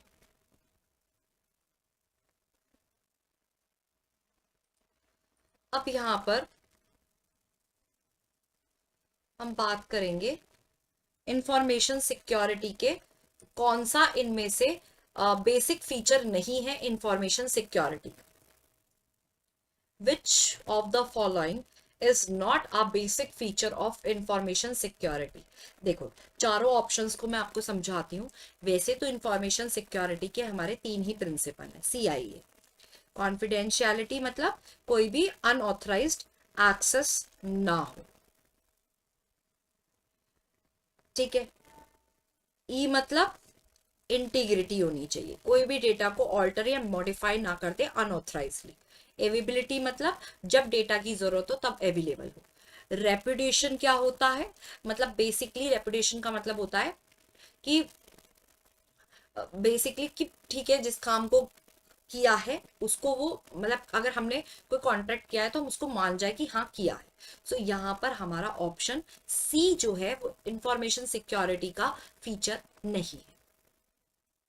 सिमेट्रिक इंक्रिप्शन में क्या होता है? सिमेट्रिक इंक्रिप्शन में देखो, इस तरीके के क्वेश्चंस आपके सामने आ सकते हैं। सॉरी, सिमेट्रिक जो हमारा इंक्रिप्शन है वो इन्वॉल्व करता है सेम की क्रिएटर के थ्रू, रीडर के थ्रू भी सेम ही की का यूज होगा। बेसिकली यहां पर इंक्रिप्शन के दो टाइप्स होते हैं। इसमें सेम की यूज होती है सिमेट्रिक के अंदर, मैसेज इनक्रिप्ट करने के लिए भी और मैसेज को डिक्रिप्ट करने के लिए भी। सो सेंडर भी इनक्रिप्ट करेगा सीक्रेट की से ही और रिसीवर भी डिक्रिप्ट करेगा सेम की से ही। लेकिन प्रॉब्लम क्या होती है कि एक की होने की वजह से यहाँ पर थोड़ा सा सिक्योर इसको शेयर करना डिफिकल्ट हो जाता है। लेकिन एसिमेट्रिक के अंदर दो कीज होती है, इंक्रिप्शन के लिए अलग और डिक्रिप्शन के लिए अलग होता है। सो यहाँ पर हमारा जो करेक्ट आंसर होगा वो होगा ऑप्शन ए, सिमेट्रिक के अंदर हमारी सेम ही की का यूज होता है। फिर बात आती है ऑडिट ट्रेल की। तो ऑडिट ट्रेल के बारे में थोड़ा सा जान लेते हैं क्या होता है ऑडिट ट्रेल। सोचो कि बैंक में एक ट्रांजैक्शन हुआ, 50,000 रुपए ट्रांसफर हुए अकाउंट ए से बी में। अगर बाद में डिस्प्यूट हो जाए तो बैंक को पता होना चाहिए किसने ट्रांजैक्शन इनिशिएट किया, किस टाइम हुआ, किस सिस्टम से हुआ, किस अकाउंट में गया। सिस्टम में अगर कंप्लीट हिस्ट्री रिकॉर्ड होती है तो उसको ही बोलते हैं ऑडिट ट्रेल। मतलब ट्रांजैक्शन का स्टेप बाय स्टेप रिकॉर्ड करना। एक क्रोनोलॉजिकल इवेंट है ट्रांजैक्शंस का, सिस्टम की एक्टिविटीज का, डेटा मॉडिफिकेशंस का। और ये हेल्प करता है फ्रॉड को डिटेक्ट करने में, सारी कॉम्प्लाइंसेस को फॉलो किया जा रहा है या नहीं इस चीज को देखने में, और बेसिकली सिस्टम मॉनिटर करने में। सो यहाँ पर क्वेश्चन हमसे पूछ रहा है कि ऑडिट ट्रेल के अंदर सिस्टम में जो भी एक्टिविटी है उसका कंप्लीट रिकॉर्ड मेंटेन करना। अगर फ्रॉड हो जाए तो स्टेप बाय स्टेप ट्रांजैक्शंस को ट्रेस करके ओरिजिन तक पहुंचा सकता है। इसीलिए ऑडिट ट्रेल का मेन पर्पस है ट्रांजैक्शन को सोर्स तक ट्रेस करना। सो यहाँ पर हमारा ऑप्शन बी करेक्ट होगा, सोर्सेस। क्लाउड कंप्यूटिंग का क्या मतलब होता है?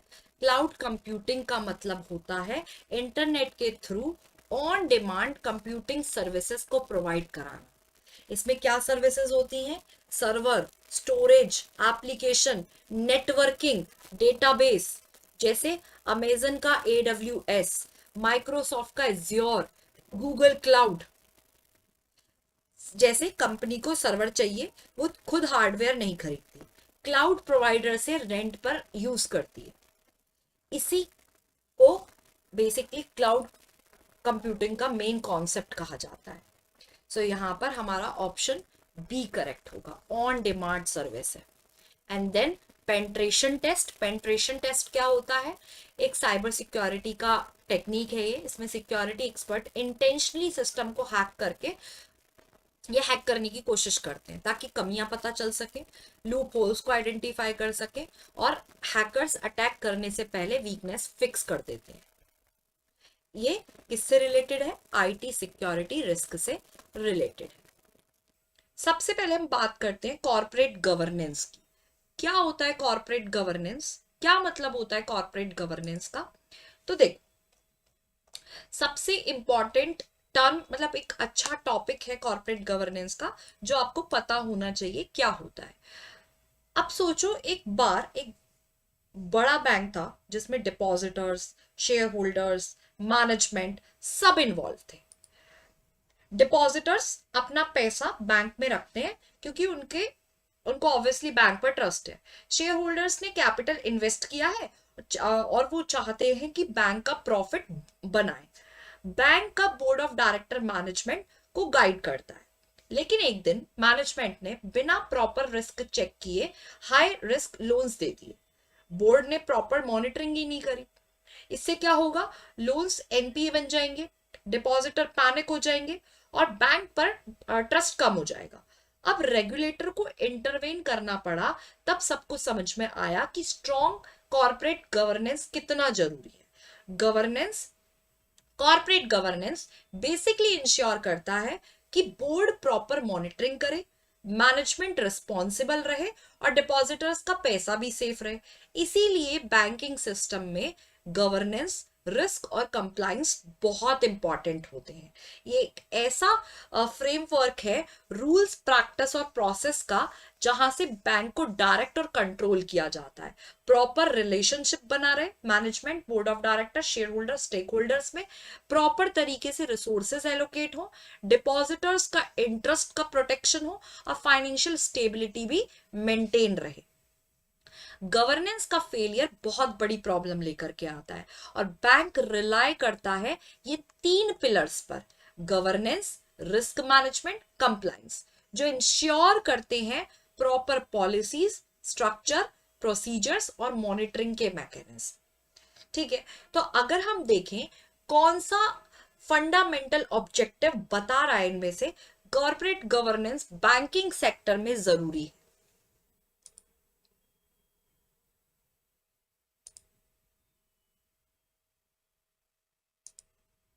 देखो, कॉर्पोरेट गवर्नेंस का मेन ऑब्जेक्टिव होता है बैंक को प्रॉपरली कंट्रोल और डायरेक्ट करना, स्टेक होल्डर्स का इंटरेस्ट प्रोटेक्ट करना और फाइनेंशियल स्टेबिलिटी को भी मेंटेन करना। अब ऑप्शन ए यहां पर गलत है, क्योंकि सिर्फ प्रॉफिट मैक्सिमाइजेशन गवर्नेंस का ऑब्जेक्टिव नहीं है। ऑप्शन बी यहां पर इनकम्प्लीट है और ऑप्शन डी गवर्नेंस का कोर ऑप्शन है ही नहीं। सो करेक्ट आंसर क्या होगा हमारा? ऑप्शन सी यहां पर करेक्ट होगा। स्टैब्लिश करना एक फ्रेमवर्क जिससे बैंक को डायरेक्ट किया जा सके, कंट्रोल किया जा सके, स्टेक होल्डर के इंटरेस्ट को प्रोटेक्ट करने के लिए और मेंटेन करने के लिए फाइनेंशियल स्टेबिलिटी को। सो कॉर्पोरेट गवर्नेंस क्या है? मतलब एक कंपनी है, मान लो एक कंपनी है जिसमें board of director, management, share holder, employees, customers सब इन्वॉल्व है। अब अगर कोई क्लियर रूल नहीं है कि कौन डिसीजन लेगा, रिस्पॉन्सिबिलिटी किसकी होगी, परफॉर्मेंस कैसे मॉनिटर होगी, तो कंपनी में कंफ्यूजन और करप्शन हो सकता है। इसीलिए एक सिस्टम बनाया गया जिसे कहते हैं कॉर्पोरेट गवर्नेंस। ये सिस्टम डिसाइड करता है अथॉरिटी कैसे डिस्ट्रीब्यूट होगी, डिसीजंस कैसे लिए जाएंगे, परफॉर्मेंस कैसे मॉनिटर होगी। और इसी को ओईसीडी ने फॉर्मल डेफिनेशन भी दे दी थी, जिसमें कहा कि कॉर्पोरेट गवर्नेंस मतलब रिलेशनशिप का सेट एक कंपनी के management, board of director, share holder और अदर स्टेक होल्डर्स के बीच में।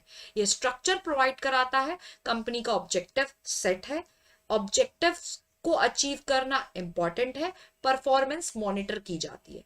ओईसीडी के हिसाब से गुड कॉर्पोरेट गवर्नेंस एक प्रॉपर इंसेंटिव प्रोवाइड कराता है, कंपनी के ऑब्जेक्टिव्स को अलाइन करता है शेयर होल्डर के इंटरेस्ट के साथ, इफेक्टिव मॉनिटरिंग को फैसिलिटेट करता है और कॉन्फिडेंस एनहेंस करता है मार्केट इकोनॉमी में।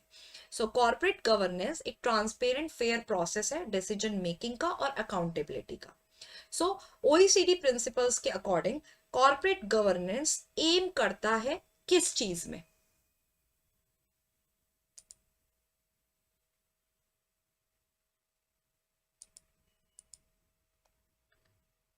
देखो, ओईसीडी डेफिनेशन के according corporate governance management, board, stakeholders और डिपॉजिटर्स के बीच का रिलेशनशिप फ्रेमवर्क प्रोवाइड करता है और ये डिसाइड करता है कंपनी के ऑब्जेक्टिव्स क्या है, ऑब्जेक्टिव अचीव करने का मतलब क्या है। यहां पर अगर हम देखें कौन सा ऑप्शन करेक्ट है, ऑप्शन बी यहां पर बिल्कुल करेक्ट है।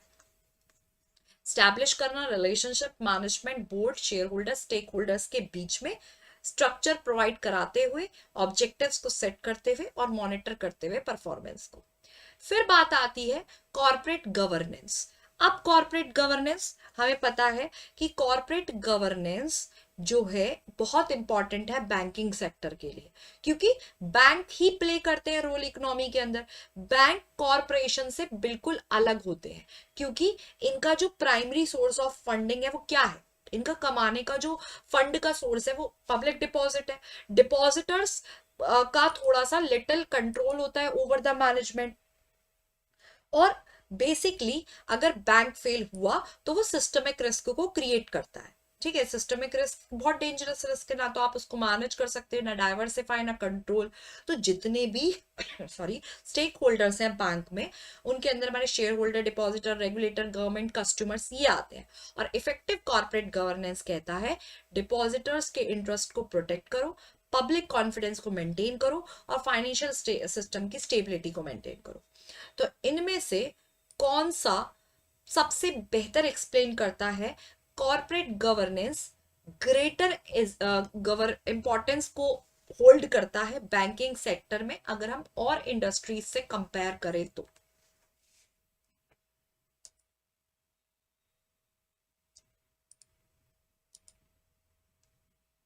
ऑब्वियसली बैंकिंग सेक्टर में कॉर्पोरेट गवर्नेंस ज्यादा इंपॉर्टेंट है, क्योंकि bank deposits public deposits use करते हैं, बैंक एक दूसरे से फाइनेंशियली इंटरकनेक्टेड होते हैं, और एक बैंक फेल होने से सिस्टमिक रिस्क क्रिएट हो सकता है। सो यहां पर हमारा ऑप्शन बी क्या है, करेक्ट है। बैंक फेलियर्स सिस्टमिक रिस्क को लेकर के आते हैं, फाइनेंशियल इंटरकनेक्शन होने की वजह से, मतलब आपस में एक दूसरे से कनेक्ट होने की वजह से, और पब्लिक डिपॉजिट पर रिलाई करते हैं। So option B is correct है। अब मैंने आपको बताया डिपॉजिटर्स क्या है, सबसे बड़ा सोर्स है बैंक्स के लिए। सोचो आपने बैंक में 5 लाख रुपए डिपॉजिट किए, अब बैंक के शेयर होल्डर तो नहीं हो आप, फिर भी बैंक आपका पैसा यूज करता है, आपको मैनेजमेंट में कोई वोटिंग पावर भी नहीं है, फिर भी आपका पैसा रिस्क में है। अगर बैंक गलत लेंडिंग करे तो लोन एनपीए बन जाएगा, कैपिटल खत्म हो जाएगी, और डिपॉजिटर्स का पैसा रिस्क में आ जाएगा। इसीलिए डिपॉजिटर्स इनडायरेक्टली बैंक की गवर्नेंस पर डिपेंड करते हैं। ठीक है, और स्ट्रॉन्ग गवर्नेंस इसलिए जरूरी है ताकि डिपॉजिटर्स की सेफ्टी रहे, डिपॉजिटर का कॉन्फिडेंस मेंटेन रहे, और बैंक रन जैसी बड़ी चीज ना हो। सो क्यों डिपॉजिटर्स को की स्टेक होल्डर्स कंसिडर किया जाता है बैंक के गवर्नेंस में, हालांकि तब भी इसलिए उनका लिटिल कंट्रोल है उसके बावजूद भी।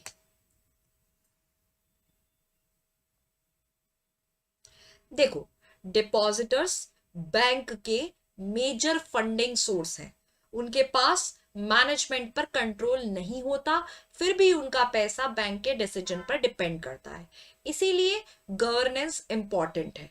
यहां पर हमारा ऑप्शन ए गलत है, सी भी गलत है, और डी जो है, क्योंकि देखो ये गलत क्यों है, क्योंकि डिपॉजिट इंश्योरेंस लिमिटेड अमाउंट तक होती है, 5 लाख तक, दो डीआईसीजीसी करता है, इसीलिए हमारा ऑप्शन बी यहां पर करेक्ट है। Deposit constitute the primary funding source for banks and their safety depends on prudent management. अब बात आती है बीसीबीएस की। देखो, Basel committee on banking supervision. सोचो दुनिया के सारे बड़े बैंक्स एक क्लासरूम के स्टूडेंट जैसे, और एक इंटरनेशनल टीचर है जो रूल्स बनाता है ताकि बैंक्स गलती ना करें, और यही टीचर है बीसीबीएस। बीसीबीएस ने कहा बैंक को प्रॉपरली चलाने के लिए दो मेन पिलर्स होने चाहिए, बोर्ड ऑफ डायरेक्टर और दूसरा सीनियर मैनेजमेंट। बोर्ड का काम क्या है, ऑब्जेक्टिव सेट करेगा, पॉलिसीज अप्रूव करेगा, मैनेजमेंट को मॉनिटर करेगा। सीनियर मैनेजमेंट का काम क्या है, बैंक के डेली ऑपरेशंस को चलाना। बीसीबीएस ने यह बोला कि बैंक को शेयर होल्डर्स को अकाउंटेबल होना पड़ेगा, डिपॉजिटर्स का इंटरेस्ट प्रोटेक्ट करना चाहिए, लॉज और रेगुलेशन फॉलो करना चाहिए, और सेफ और साउंड बैंकिंग प्रैक्टिस फॉलो करनी चाहिए। अगर गवर्नेंस स्ट्रांग नहीं होगा तो बैंक कोलैप्स भी हो सकता है। ठीक है, तो अगर according to the Basel committee corporate governance bank के अंदर क्या कंसर्न करते हैं,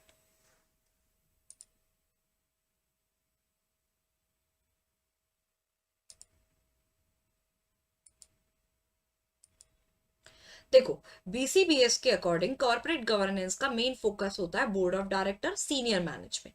ये दोनों मिलकर बैंक के ऑब्जेक्टिव्स को सेट करते हैं, ऑपरेशंस को मॉनिटर करते हैं, और दूसरा स्टेक होल्डर्स का इंटरेस्ट प्रोटेक्ट करते हैं, इसीलिए ऑप्शन बी यहां पर करेक्ट होगा। फिर बात आती है कुछ गवर्नेंस प्रिंसिपल्स की जो बेसल कमिटी ने बेसिकली बीसीबीएस ने सेट करे।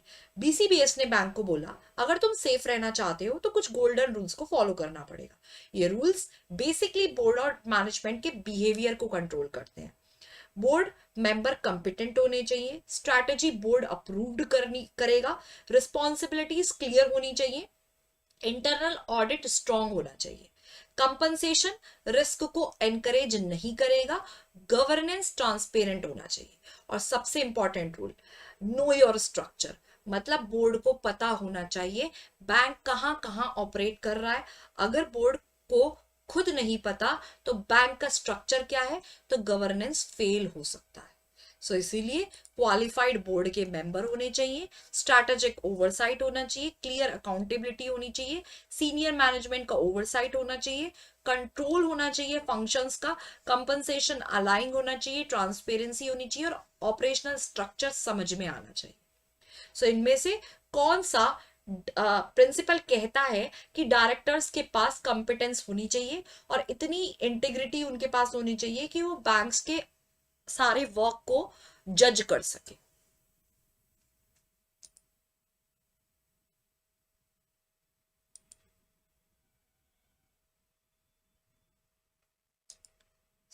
देखो बेसल कमिटी के अकॉर्डिंग जितने भी हमारे बोर्ड के मेंबर्स हैं कंपिटेंट तो होने ही चाहिए, इंटीग्रिटी होनी चाहिए, उनके पास साउंड जजमेंट होना चाहिए, और इसी को कहते हैं फिट एंड प्रॉपर प्रिंसिपल, जो इंश्योर करता है डायरेक्टर्स कैपेबल हैं और ट्रस्टवर्दी हैं या नहीं। इसीलिए हमारा ऑप्शन सी यहां पर करेक्ट होगा, फिट और प्रॉपर प्रिंसिपल।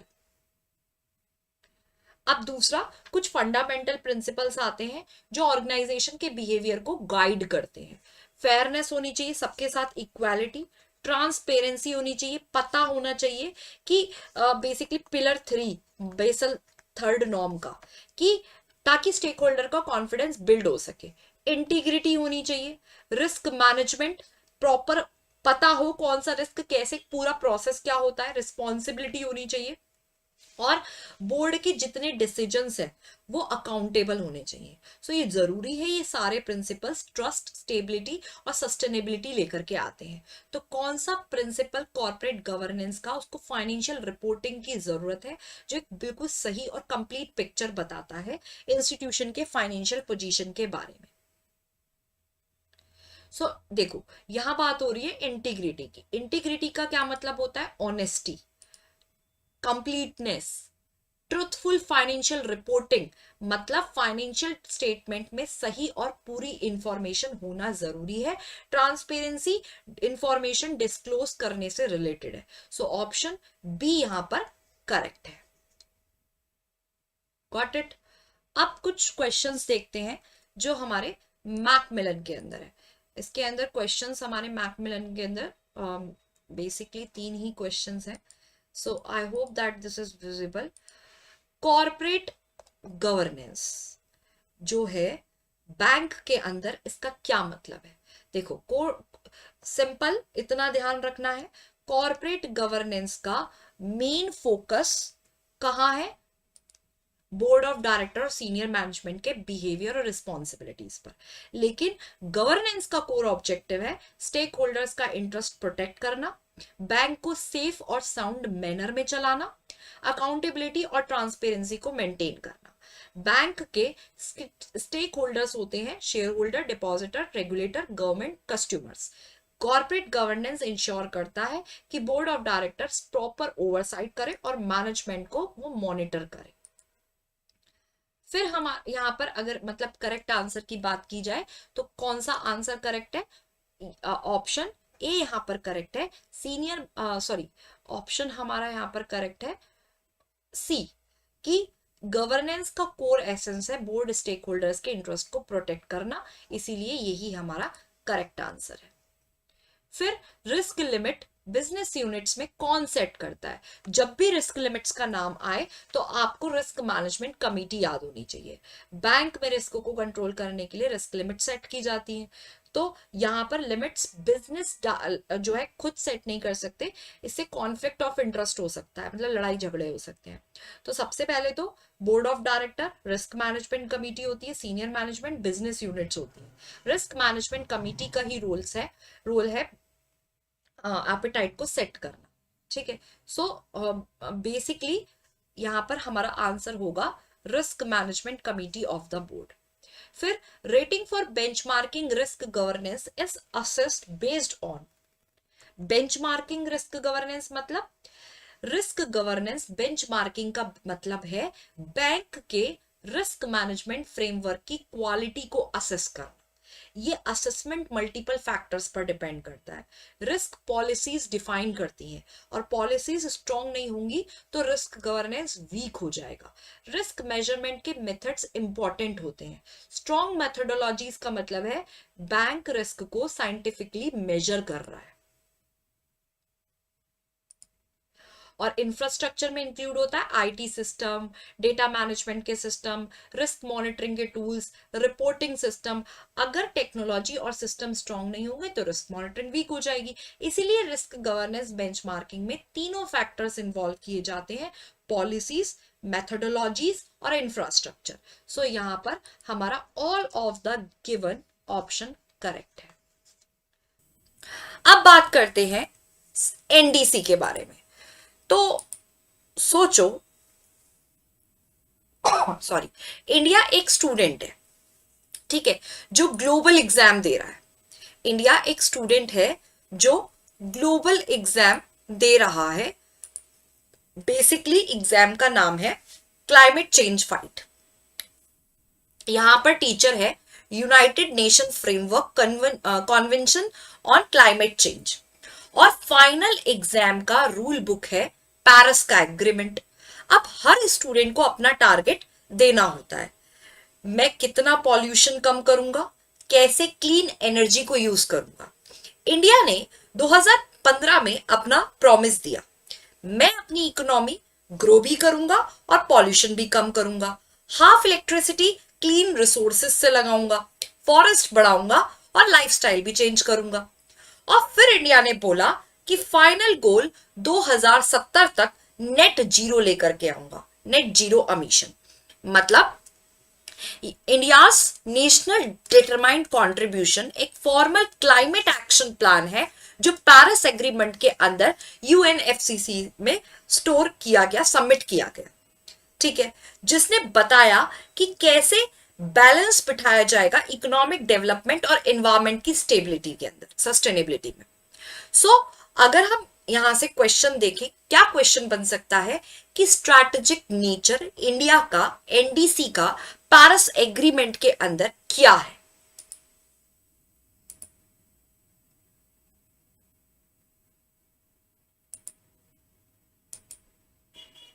तो सिंपल क्या आंसर होगा, इंडिया ने खुद बोला मैं टोटल एमिशन डायरेक्टली कट नहीं करूंगा।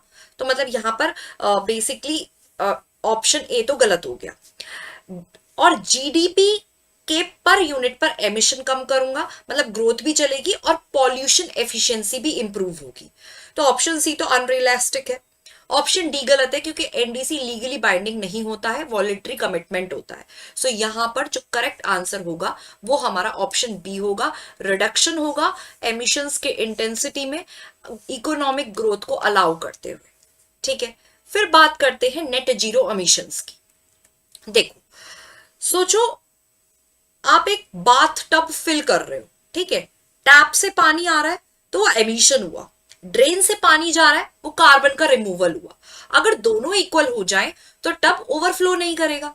यही है नेट जीरो, जो पॉल्यूशन हम डालते हैं उतना ही निकाल भी रहे हैं। तो इंडिया का टारगेट क्या है, 2070 तक बैलेंस को अचीव करना। ये क्या है, इंडिया का टारगेट है। नेट जीरो एमिशन कहता है कि हम बैलेंस अचीव करेंगे, ग्रीन हाउस गैसेस को एमिट करेंगे, ग्रीन हाउस गैस को रिमूव करेंगे सॉफ्टवेयर सॉरी एटमॉस्फेयर से। इसका मतलब ये नहीं है कि zero emission, residual emission allow है अगर कार्बन सिंक होता है या कार्बन कैप्चर टेक्नोलॉजीज आती हैं, तो ये बेसिकली एक स्टेबलाइज ग्लोबल टेम्परेचर को स्टेबलाइज करने का एक एसेंशियल चीज है। ठीक है, सो इनमें से कौन सा नेट जीरो एमिशन को एब्सोल्यूट जीरो एमिशन से अलग बनाता है?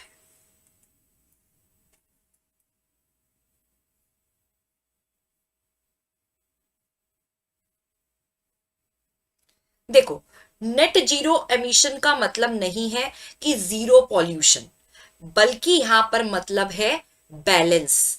थोड़ा एमिशन अलाउड है, उतना ही जितना एब्जॉर्ब और रिमूव करना पड़ेगा। ठीक है, मतलब ऑप्शन ए तो कह रहा है बिल्कुल कंप्लीट एलिमिनेशन, ये गलत है। ऑप्शन बी अलाउ करता है एमिशन रिन्यूएबल सोर्सेस से। ऑप्शन डी यहां पर भी गलत है, लीगल बाउंडिंग नहीं होता। तो बेसिकली ऑप्शन सी यहां पर करेक्ट है कि नेट जीरो परमिट करता है रेजिडुअल एमिशंस अगर ऑफसेट किया जाए रिमूवल के थ्रू। So option C is correct. फिर बात आती है बहुत ही important event, green swan event की। क्या होता है ग्रीन स्वैन इवेंट? देखो, फाइनेंस वर्ल्ड में एक कॉन्सेप्ट फेमस है, ब्लैक स्वैन। मतलब जो रेयर होता है, अनप्रेडिक्टेबल डिजास्टर होता है। एग्जाम्पल, कोई फाइनेंशियल क्राइसिस हो जाए, टेररिस्ट अटैक हो जाए। अब सोचो, क्लाइमेट चेंज ये तो रेयर नहीं है, ये ऑलरेडी हो रहा है और इसका इम्पैक्ट भी डेंजरस है। इसीलिए बैंक फॉर इंटरनेशनल सेटलमेंट ने इसको नाम दिया ग्रीन स्वैन, क्योंकि इसको प्रिडिक्ट करना मुश्किल है, इम्पैक्ट इसका मैसिव है, सिस्टम कोलैप्स भी हो सकता है और बैंक्स के लिए भी डेंजर है। लोन डिफॉल्ट हो सकते हैं, इंश्योरेंस लॉसेस बढ़ सकते हैं, इकोनॉमी अनस्टेबल हो सकती है। तो एक ग्रीन स्वैन जो है वो हम ये बोल सकते हैं कि क्लाइमेट रिलेटेड रिस्क है, जिसमें डीप अनसर्टेनिटी और नॉन लीनियरिटी आती है और बहुत इरिवर्सिबल इम्पैक्ट्स होते हैं, कॉम्प्लेक्स इंट्रैक्शंस है सोशल सिस्टम, इकोनॉमी और एनवायरमेंट को लेकर के। ठीक है, जैसा कि ब्लैक स्वैन इवेंट में नैसम निकोलस तलेब ने बताया था कि क्लाइमेट रिस्क यहां पर बेसिकली सर्टेन है कुछ फॉर्म में, और वो थ्रेट्स दे सकते हैं हायर कॉम्प्लेक्सिटी और कैस्केडिंग इफेक्ट्स है। तो फाइनेंशियल इंस्टीट्यूशंस को क्लाइमेट रिस्क को अपने रिस्क मैनेजमेंट फ्रेमवर्क का हिस्सा बनाना पड़ेगा। ठीक है, तो इनमें से कौन सा ग्रीन स्वैन इवेंट को ब्लैक स्वैन इवेंट से अलग करता है?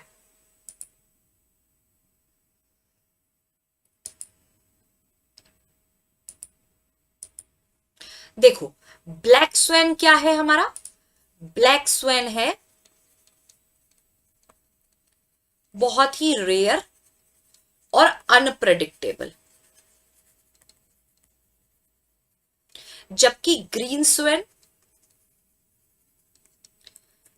स्वैन होना तो पक्का है और कब कितना डैमेज करेगा ये पता नहीं।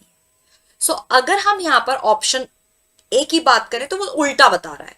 ऑप्शन बी यहां पर हमारा जो है गलत है, क्योंकि ग्रीन स्वैन ज्यादा डेंजरस है।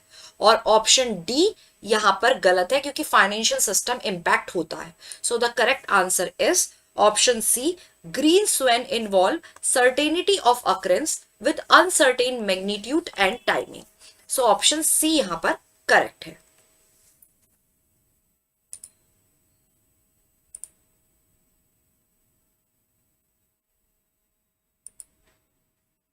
अब बात करते हैं क्लाइमेट रिस्क की।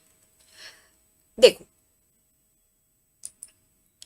सिंपल, क्लाइमेट रिस्क का क्या मतलब है? एक इकोनॉमी जो है वो एक मशीन है। ठीक है, अब क्लाइमेट चेंज उस मशीन के ऊपर दो तरीके से अटैक करता है। डायरेक्ट डैमेज होगा, फ्लड आ गई, अर्थक्वेक आ गया, साइक्लोन आ गया। ठीक है, इनडायरेक्ट प्रेशर क्या है? गवर्नमेंट बोलती है कि पॉल्यूशन कम करो और मशीन को मॉडिफाई करो। मतलब प्रॉब्लम दो साइड से आ रही है, नेचर से फिजिकल रिस्क, पॉलिसी में चेंज आ रहा है, कोई ट्रांजिशन से आ रहा है तो ट्रांजिशन रिस्क। बैंक क्या सोच रहे हैं? अगर बिजनेस फेल हुआ तो लोन एनपीए बन जाएगा। सो क्लाइमेट रिस्क का मतलब जब फाइनेंशियल रिस्क अराइज होता है फिजिकल रिस्क से या ट्रांजिशन रिस्क से, ये रिस्क एसेट की वैल्यू, बोरोवर की रीपेमेंट कैपेसिटी, फाइनेंशियल स्टेबिलिटी को अफेक्ट करते हैं। सो इनमें से कौन सा बेटर एक्सप्लेन करता है dual channel transmission of climate risk to the financial system?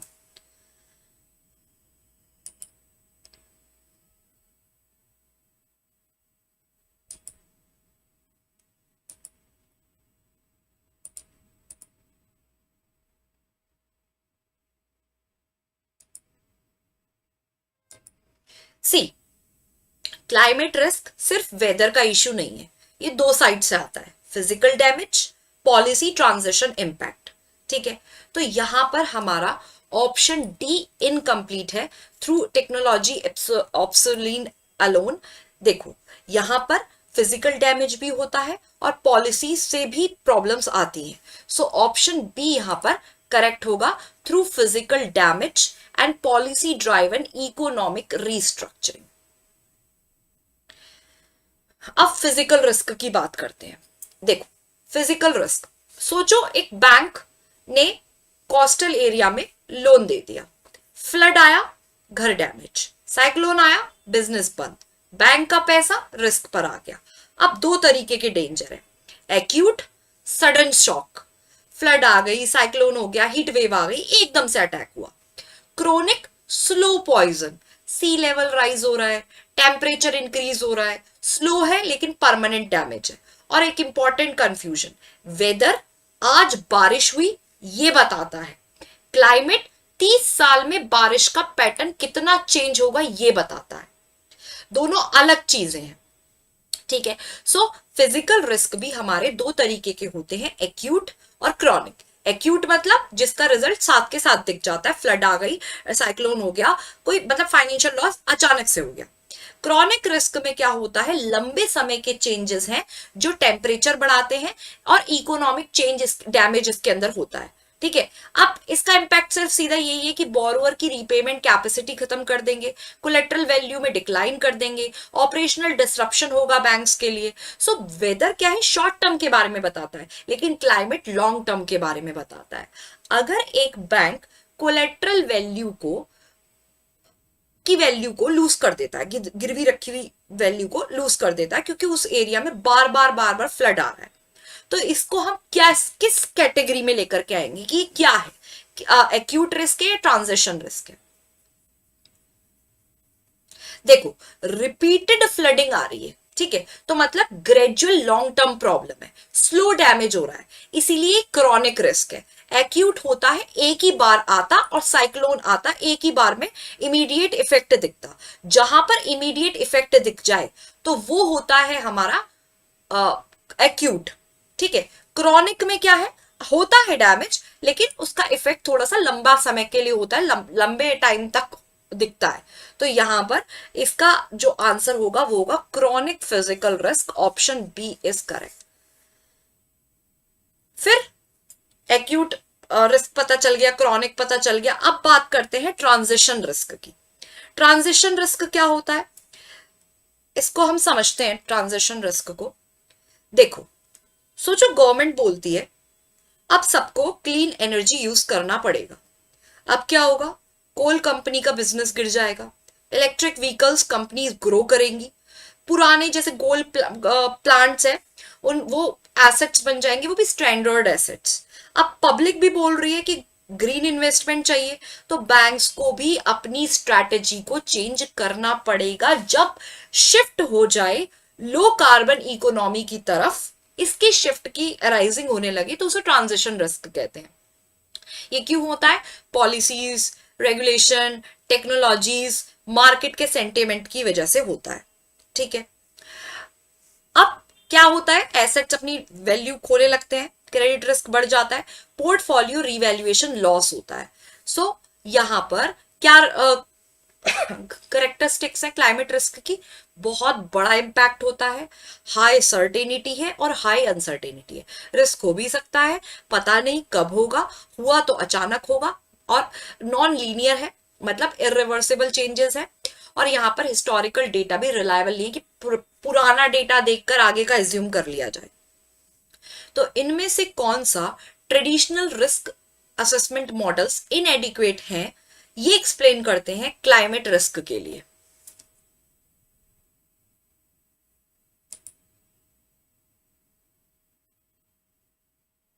देखो, मैंने आपको बताया क्लाइमेट रिस्क सिंपल लीनियर नहीं है, एक थ्रेशहोल्ड क्रॉस हुआ और तुरंत बहुत बड़ा डैमेज। पास्ट डेटा से प्रेडिक्ट नहीं कर सकते, इसलिए ट्रेडिशनल मॉडल्स ही फेल हो जाते हैं। तो मतलब क्लाइमेट रिस्क में नॉन लीनियर इंपैक्ट्स आते हैं और अनसर्टेन फ्यूचर पाथवेज आते हैं। So option C is correct है। अब क्या क्या क्लाइमेट रिस्क कैसे फाइनेंशियल रिस्क बनता है, इसके बारे में जानते हैं। देखें, अगर हम इसको एक एग्जाम्पल के उसमें सोचो कि बैंक एक लेंडर है जो अलग अलग लोगों को पैसा देता है।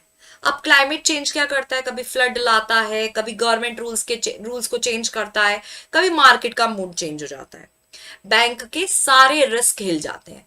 लोन वापस नहीं आता, क्रेडिट रिस्क। शेयर प्राइस गिर जाता है, मार्केट रिस्क। लोग पैसा निकाल लेते हैं, लिक्विडिटी रिस्क। बैंक का सिस्टम बंद, ऑपरेशनल रिस्क। लोग बोलते हैं ये बैंक पॉल्यूटिंग कंपनीज को फंड करता है, रेपुटेशनल रिस्क। मतलब क्लाइमेट चेंज सारे रिस्क का मल्टीप्लायर।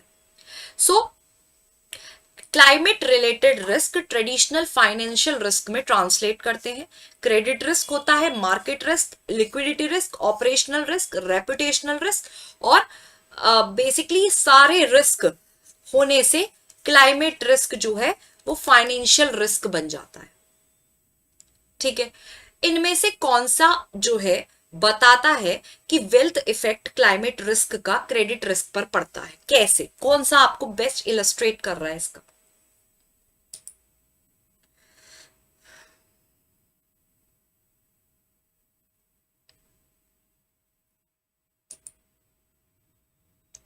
देखो, सिंपल है। वेल्थ इफेक्ट मतलब बोरोवर का एसेट की वैल्यू गिर रही है, घर या फैक्ट्री डैमेज हो गया, कोलेट्रल वैल्यू कम, बैंक रिकवरी नहीं कर पाएगा। सो यहां पर अगर हम देखें डिक्लाइन होना कोलेट्रल वैल्यू में फिजिकल डैमेज की वजह से, so option C is correct है। अब बोर्ड क्या करता है, बोर्ड तो ओवरऑल रिस्पॉन्सिबल है ही, हर रिस्क में ओवरऑल रिस्पॉन्सिबल है। बैंक का बोस लेवल है बोर्ड ऑफ डायरेक्टर, ये डिसाइड करता है क्लाइमेट रिस्क इंपॉर्टेंट है या नहीं है, स्ट्रैटेजी क्या होगी, कल्चर कैसा होगा, टोन जो है टॉप पर। अगर बोर्ड सीरियस है तो पूरा बैंक सीरियस है। सो यहां पर ये जो फ्रेज है tone at the top climate risk governance में, इसका क्या मतलब है, मतलब टॉप मैनेजमेंट का एटीट्यूड पूरे बैंक का बिहेवियर डिसाइड करता है। So board influence on organisation risk culture, option B is correct है। फिर बात करते हैं कौन सा टूल जो है वो डिजाइन हुआ है इवैल्यूएट करने के लिए कि एक सिंगल वेरिएबल का चेंज होने से क्या इंपैक्ट आता है क्लाइमेट रिस्क के असेसमेंट में। सोचो, बैंक्स में 3 सिक्योरिटी लेयर्स होती हैं। फ्रंट लाइन मतलब जो लोन देने वाला है, रिस्क को आइडेंटिफाई करता है। रिस्क कॉम्प्लायंस टीम जो चेक और मॉनिटर करता है। ऑडिट, फाइनल चेकिंग होती है। फर्स्ट लाइन बिजनेस यूनिट को आइडेंटिफाई करता है। सेकेंड लाइन रिस्क और कॉम्प्लायंस को देखता है, और थर्ड लाइन क्या करता है, इंटरनल ऑडिट रिव्यूज सिस्टम करता है। ठीक है, फिर उसके बाद बेसिकली बैंक फ्यूचर प्रेडिक्ट करने की कोशिश करता है। अगर टेम्परेचर बढ़ गया तो क्या होगा, अगर कार्बन टैक्स आ गया तो क्या होगा, इसलिए वो टूल्स यूज करता है। सिनेरियो एनालिसिस करता है, मल्टीपल फ्यूचर। स्ट्रेस टेस्टिंग करता है, वर्स्ट केस। सेंसिटिविटी मतलब एक फैक्टर चेंज होगा तो देखेगा क्या हुआ है। क्लाइमेट वैल्यूएट रिस्क लॉस का एस्टिमेट करता है। तो यहां पर टूल की बात हो रही है, तो ये आएगा हमारा सेंसिटिविटी के अंदर। एक फैक्टर चेंज करो और इफेक्ट देखो, तो ये है हमारा सेंसिटिविटी एनालिसिस। जबकि सिनेरियो एनालिसिस में क्या होता है, लॉन्ग टर्म प्रोजेक्शंस को देखा जाता है। फिर वही स्ट्रेस टेस्टिंग में देखा जाता है कि बैंक अगर एक्सट्रीम सिचुएशन में डाले जाए तो वो कैसे रिएक्ट करेंगे। और क्लाइमेट वैल्यू एट रिस्क में पोटेंशियल लॉस का एस्टिमेट किया जाता है। ठीक है, फिर यहां पर empower lower loans to value ratios for environmentally risky collateral is an example हो, मतलब इम्पोज करना लोन टू वैल्यू रेशियोज को लोअर एनवायरमेंटली रिस्की कोलेट्रल के लिए किसका एग्जाम्पल है?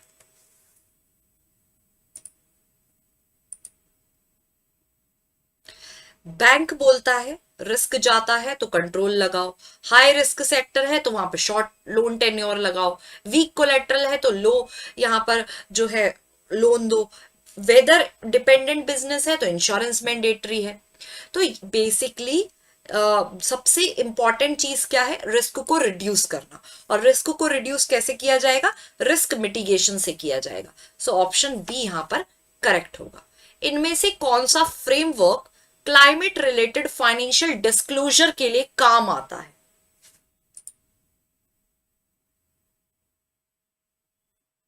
देखो, बैंक को ट्रांसपेरेंसी दिखानी पड़ती है, हम क्लाइमेट रिस्क कैसे मैनेज कर रहे हैं। सबसे फेमस फ्रेमवर्क है task force on climate related financial disclosure. ये स्टेक होल्डर्स को समझने में मदद करता है कि बैंक का रिस्क एक्सपोजर कितना है, बैंक की स्ट्रेटेजी कितनी है, बैंक का काम करने का तरीका क्या है, बैंक का रिस्क मैनेजमेंट क्या है। तो task force on climate related financial disclosure सबसे ज्यादा यूज होने वाला फ्रेमवर्क है। तो क्लाइमेट रिलेटेड फाइनेंशियल डिस्क्लोजर कौन करता है? TCFD, जिसकी फुल फॉर्म है task force on climate related financial disclosure. So climate risk कितने तरीके के होते हैं? दो तरीके के, फिजिकल, ट्रांजिशन। फाइनेंशियल इंपैक्ट कितने होते हैं? फाइनेंशियल इंपैक्ट किस किस पे रिस्क लेकर के आते हैं? Credit, market, liquidity, operational, reputational. कितने टूल्स है हमारे? Scenario, stress, sensitivity, climate value at risk. ठीक है, अब बात करते हैं कि गूगल ट्रेंड्स को एक यूजफुल प्रॉक्सी क्यों माना गया ग्रीन फाइनेंस की अवेयरनेस फैलाने में। अब एक सोचो कि इंडिया एक नई हैबिट को डेवलप कर रहा है, ग्रीन लिविंग, पर प्रॉब्लम क्या है? लोग कितना अवेयर है, इसके डेटा इजीली अवेलेबल ही नहीं है। तो क्या यूज किया गया? Google trend. इससे पता चलता है लोग green finance, climate change search कर रहे हैं या नहीं, किस टाइम पर इंटरेस्ट बढ़ रहा है, मतलब अवेयरनेस इनडायरेक्टली मेजर हो रहा है। सो इसीलिए गूगल ट्रेंड्स एक्चुअली इन्वेस्टमेंट नहीं बताता, सिर्फ ये बताता है लोग क्या सर्च कर रहे हैं, सर्च, इंटरेस्ट और अवेयरनेस। सो यहां पर करेक्ट आंसर क्या होगा? ऑप्शन सी यहां पर करेक्ट आंसर होगा। रिन्यूएबल एनर्जी का इंक्लूजन PSL के अंदर प्राइमरीली एम करता है। देखो, गवर्नमेंट और रिजर्व बैंक ऑफ इंडिया ने बोला रिन्यूएबल एनर्जी को सपोर्ट करना है और इसको प्रायोरिटी सेक्टर लेंडिंग में डाल दिया। अब बैंक्स की मजबूरी है और मोटिवेशन भी है सोलर वाइंड प्रोजेक्ट्स को लोन देना। अब 2015 में 5.4% शेयर हुआ, 2020 में बढ़ के 7.9 पहुंच गया। ग्रोथ तो हो रही है लेकिन लिमिटेड ग्रोथ हो रही है। इसीलिए PSL का मेन गोल है बैंक को फोर्स करना, एनकरेज करना कि वो स्पेसिफिक सेक्टर्स में लोन दे। यहां पर फोर्स का मतलब है रिन्यूएबल एनर्जी, मतलब ऑप्शन बी यहां पर क्या हो गया? करेक्ट हो गया। इनमें से कौन सा इंडिकेट करता है ग्रीन फाइनेंस को इंडिया पर नेसेंट स्टेज पर? अब सोचो कि गवर्नमेंट और कंपनीज बोलती हैं हमें पैसा चाहिए सिर्फ ग्रीन प्रोजेक्ट्स के लिए, तो वो इशू करेंगी ग्रीन बॉन्ड्स। इंडिया ने जो है स्टार्ट किया 2015 से, पर प्रॉब्लम क्या थी? टोटल बॉन्ड्स को 0.7% ही ग्रीन बॉन्ड्स है, मतलब इंडिया के अंदर टोटल बॉन्ड 0.7% ही है, मतलब मार्केट अभी बहुत छोटा है। अब क्या हुआ? जो मोस्ट ऑफ द बॉन्ड्स है वो US डॉलर में है और मेच्योरिटी हो रही है 5 से 10 सालों में। इश्यूअर कौन है? बैंक, PSUs, कॉर्पोरेट्स और इवन वर्ल्ड बैंक। और कंक्लूजन, ग्रोथ तो है लेकिन अभी नेसेंट स्टेज पर है। ठीक है, मतलब नेसेंट स्टेज मतलब बहुत ही लिमिटेड स्टेज पर है। सो सबसे बड़ा इंडिकेटर ग्रीन बॉन्ड्स का शेयर सिर्फ 0.7% है, मतलब मार्केट अभी स्मॉल है, बहुत अर्ली स्टेज पर। सो ऑप्शन बी यहां पर करेक्ट होगा। Green bonds form only a small fraction of total bond issuance. अब बेसल कमिटी ने क्लाइमेट रिस्क इवेंट्स को कैसे डिस्क्राइब किया? बेसल कमिटी ने क्लाइमेट रिस्क इवेंट्स को ग्रीन स्वैन बोला है। ये रेयर नहीं है, ये होना पक्का है, इम्पैक्ट बहुत बड़ा है और रिवर्सिबल हो सकता है, इरिवर्सिबल हो सकता है। तो ब्लैक स्वैन अनएक्सपेक्टेड होता है, ग्रीन स्वैन एक्सपेक्टेड है लेकिन अनप्रेडिक्टेबल इम्पैक्ट है। तो क्या बोला है? ग्रीन स्वैन इम्पैक्ट बोला है। एक्यूट फिजिकल रिस्क इनमें से कौन सा रिस्क है?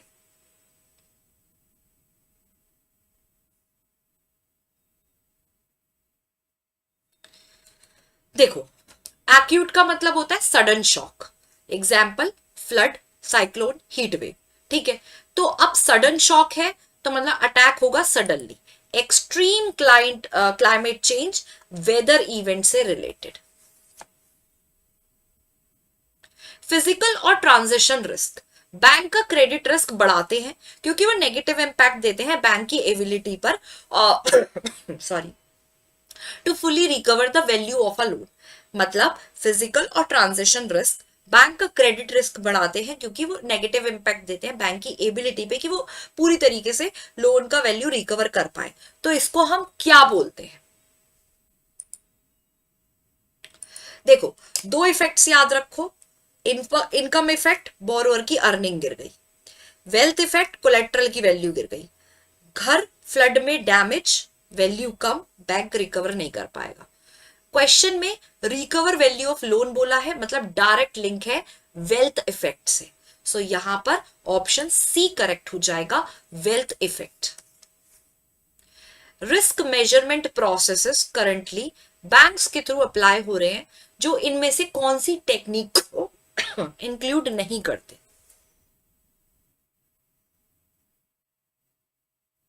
देखो, वैलिड टूल्स क्या है हमारे? Climate risk score, scenario analysis, sensitivity analysis. Climate context में यूज होता है climate value at risk. Credit value at risk कोई है ही नहीं, तो यहां पर यही ऑड वन आउट है, मतलब क्रेडिट वैल्यू एट रिस्क यहां पर सही आंसर है। इंडिया ने कब प्लेज किया है? 2070 तक उसको नेट जीरो एमिशन करना है। इंडिया ने पेरिस एग्रीमेंट में कमिट किया है, नेट जीरो कमिट करना है 2070 तक, जबकि यूएसए ने 2050 तक कहा, चाइना 2060, इंडिया ने कहा 2070। इंडिया 2070 बेसिकली लेट है पर रियलिस्टिक है डेवलप करने के लिए इकोनॉमी। सो ऑप्शन सी यहां पर करेक्ट होगा।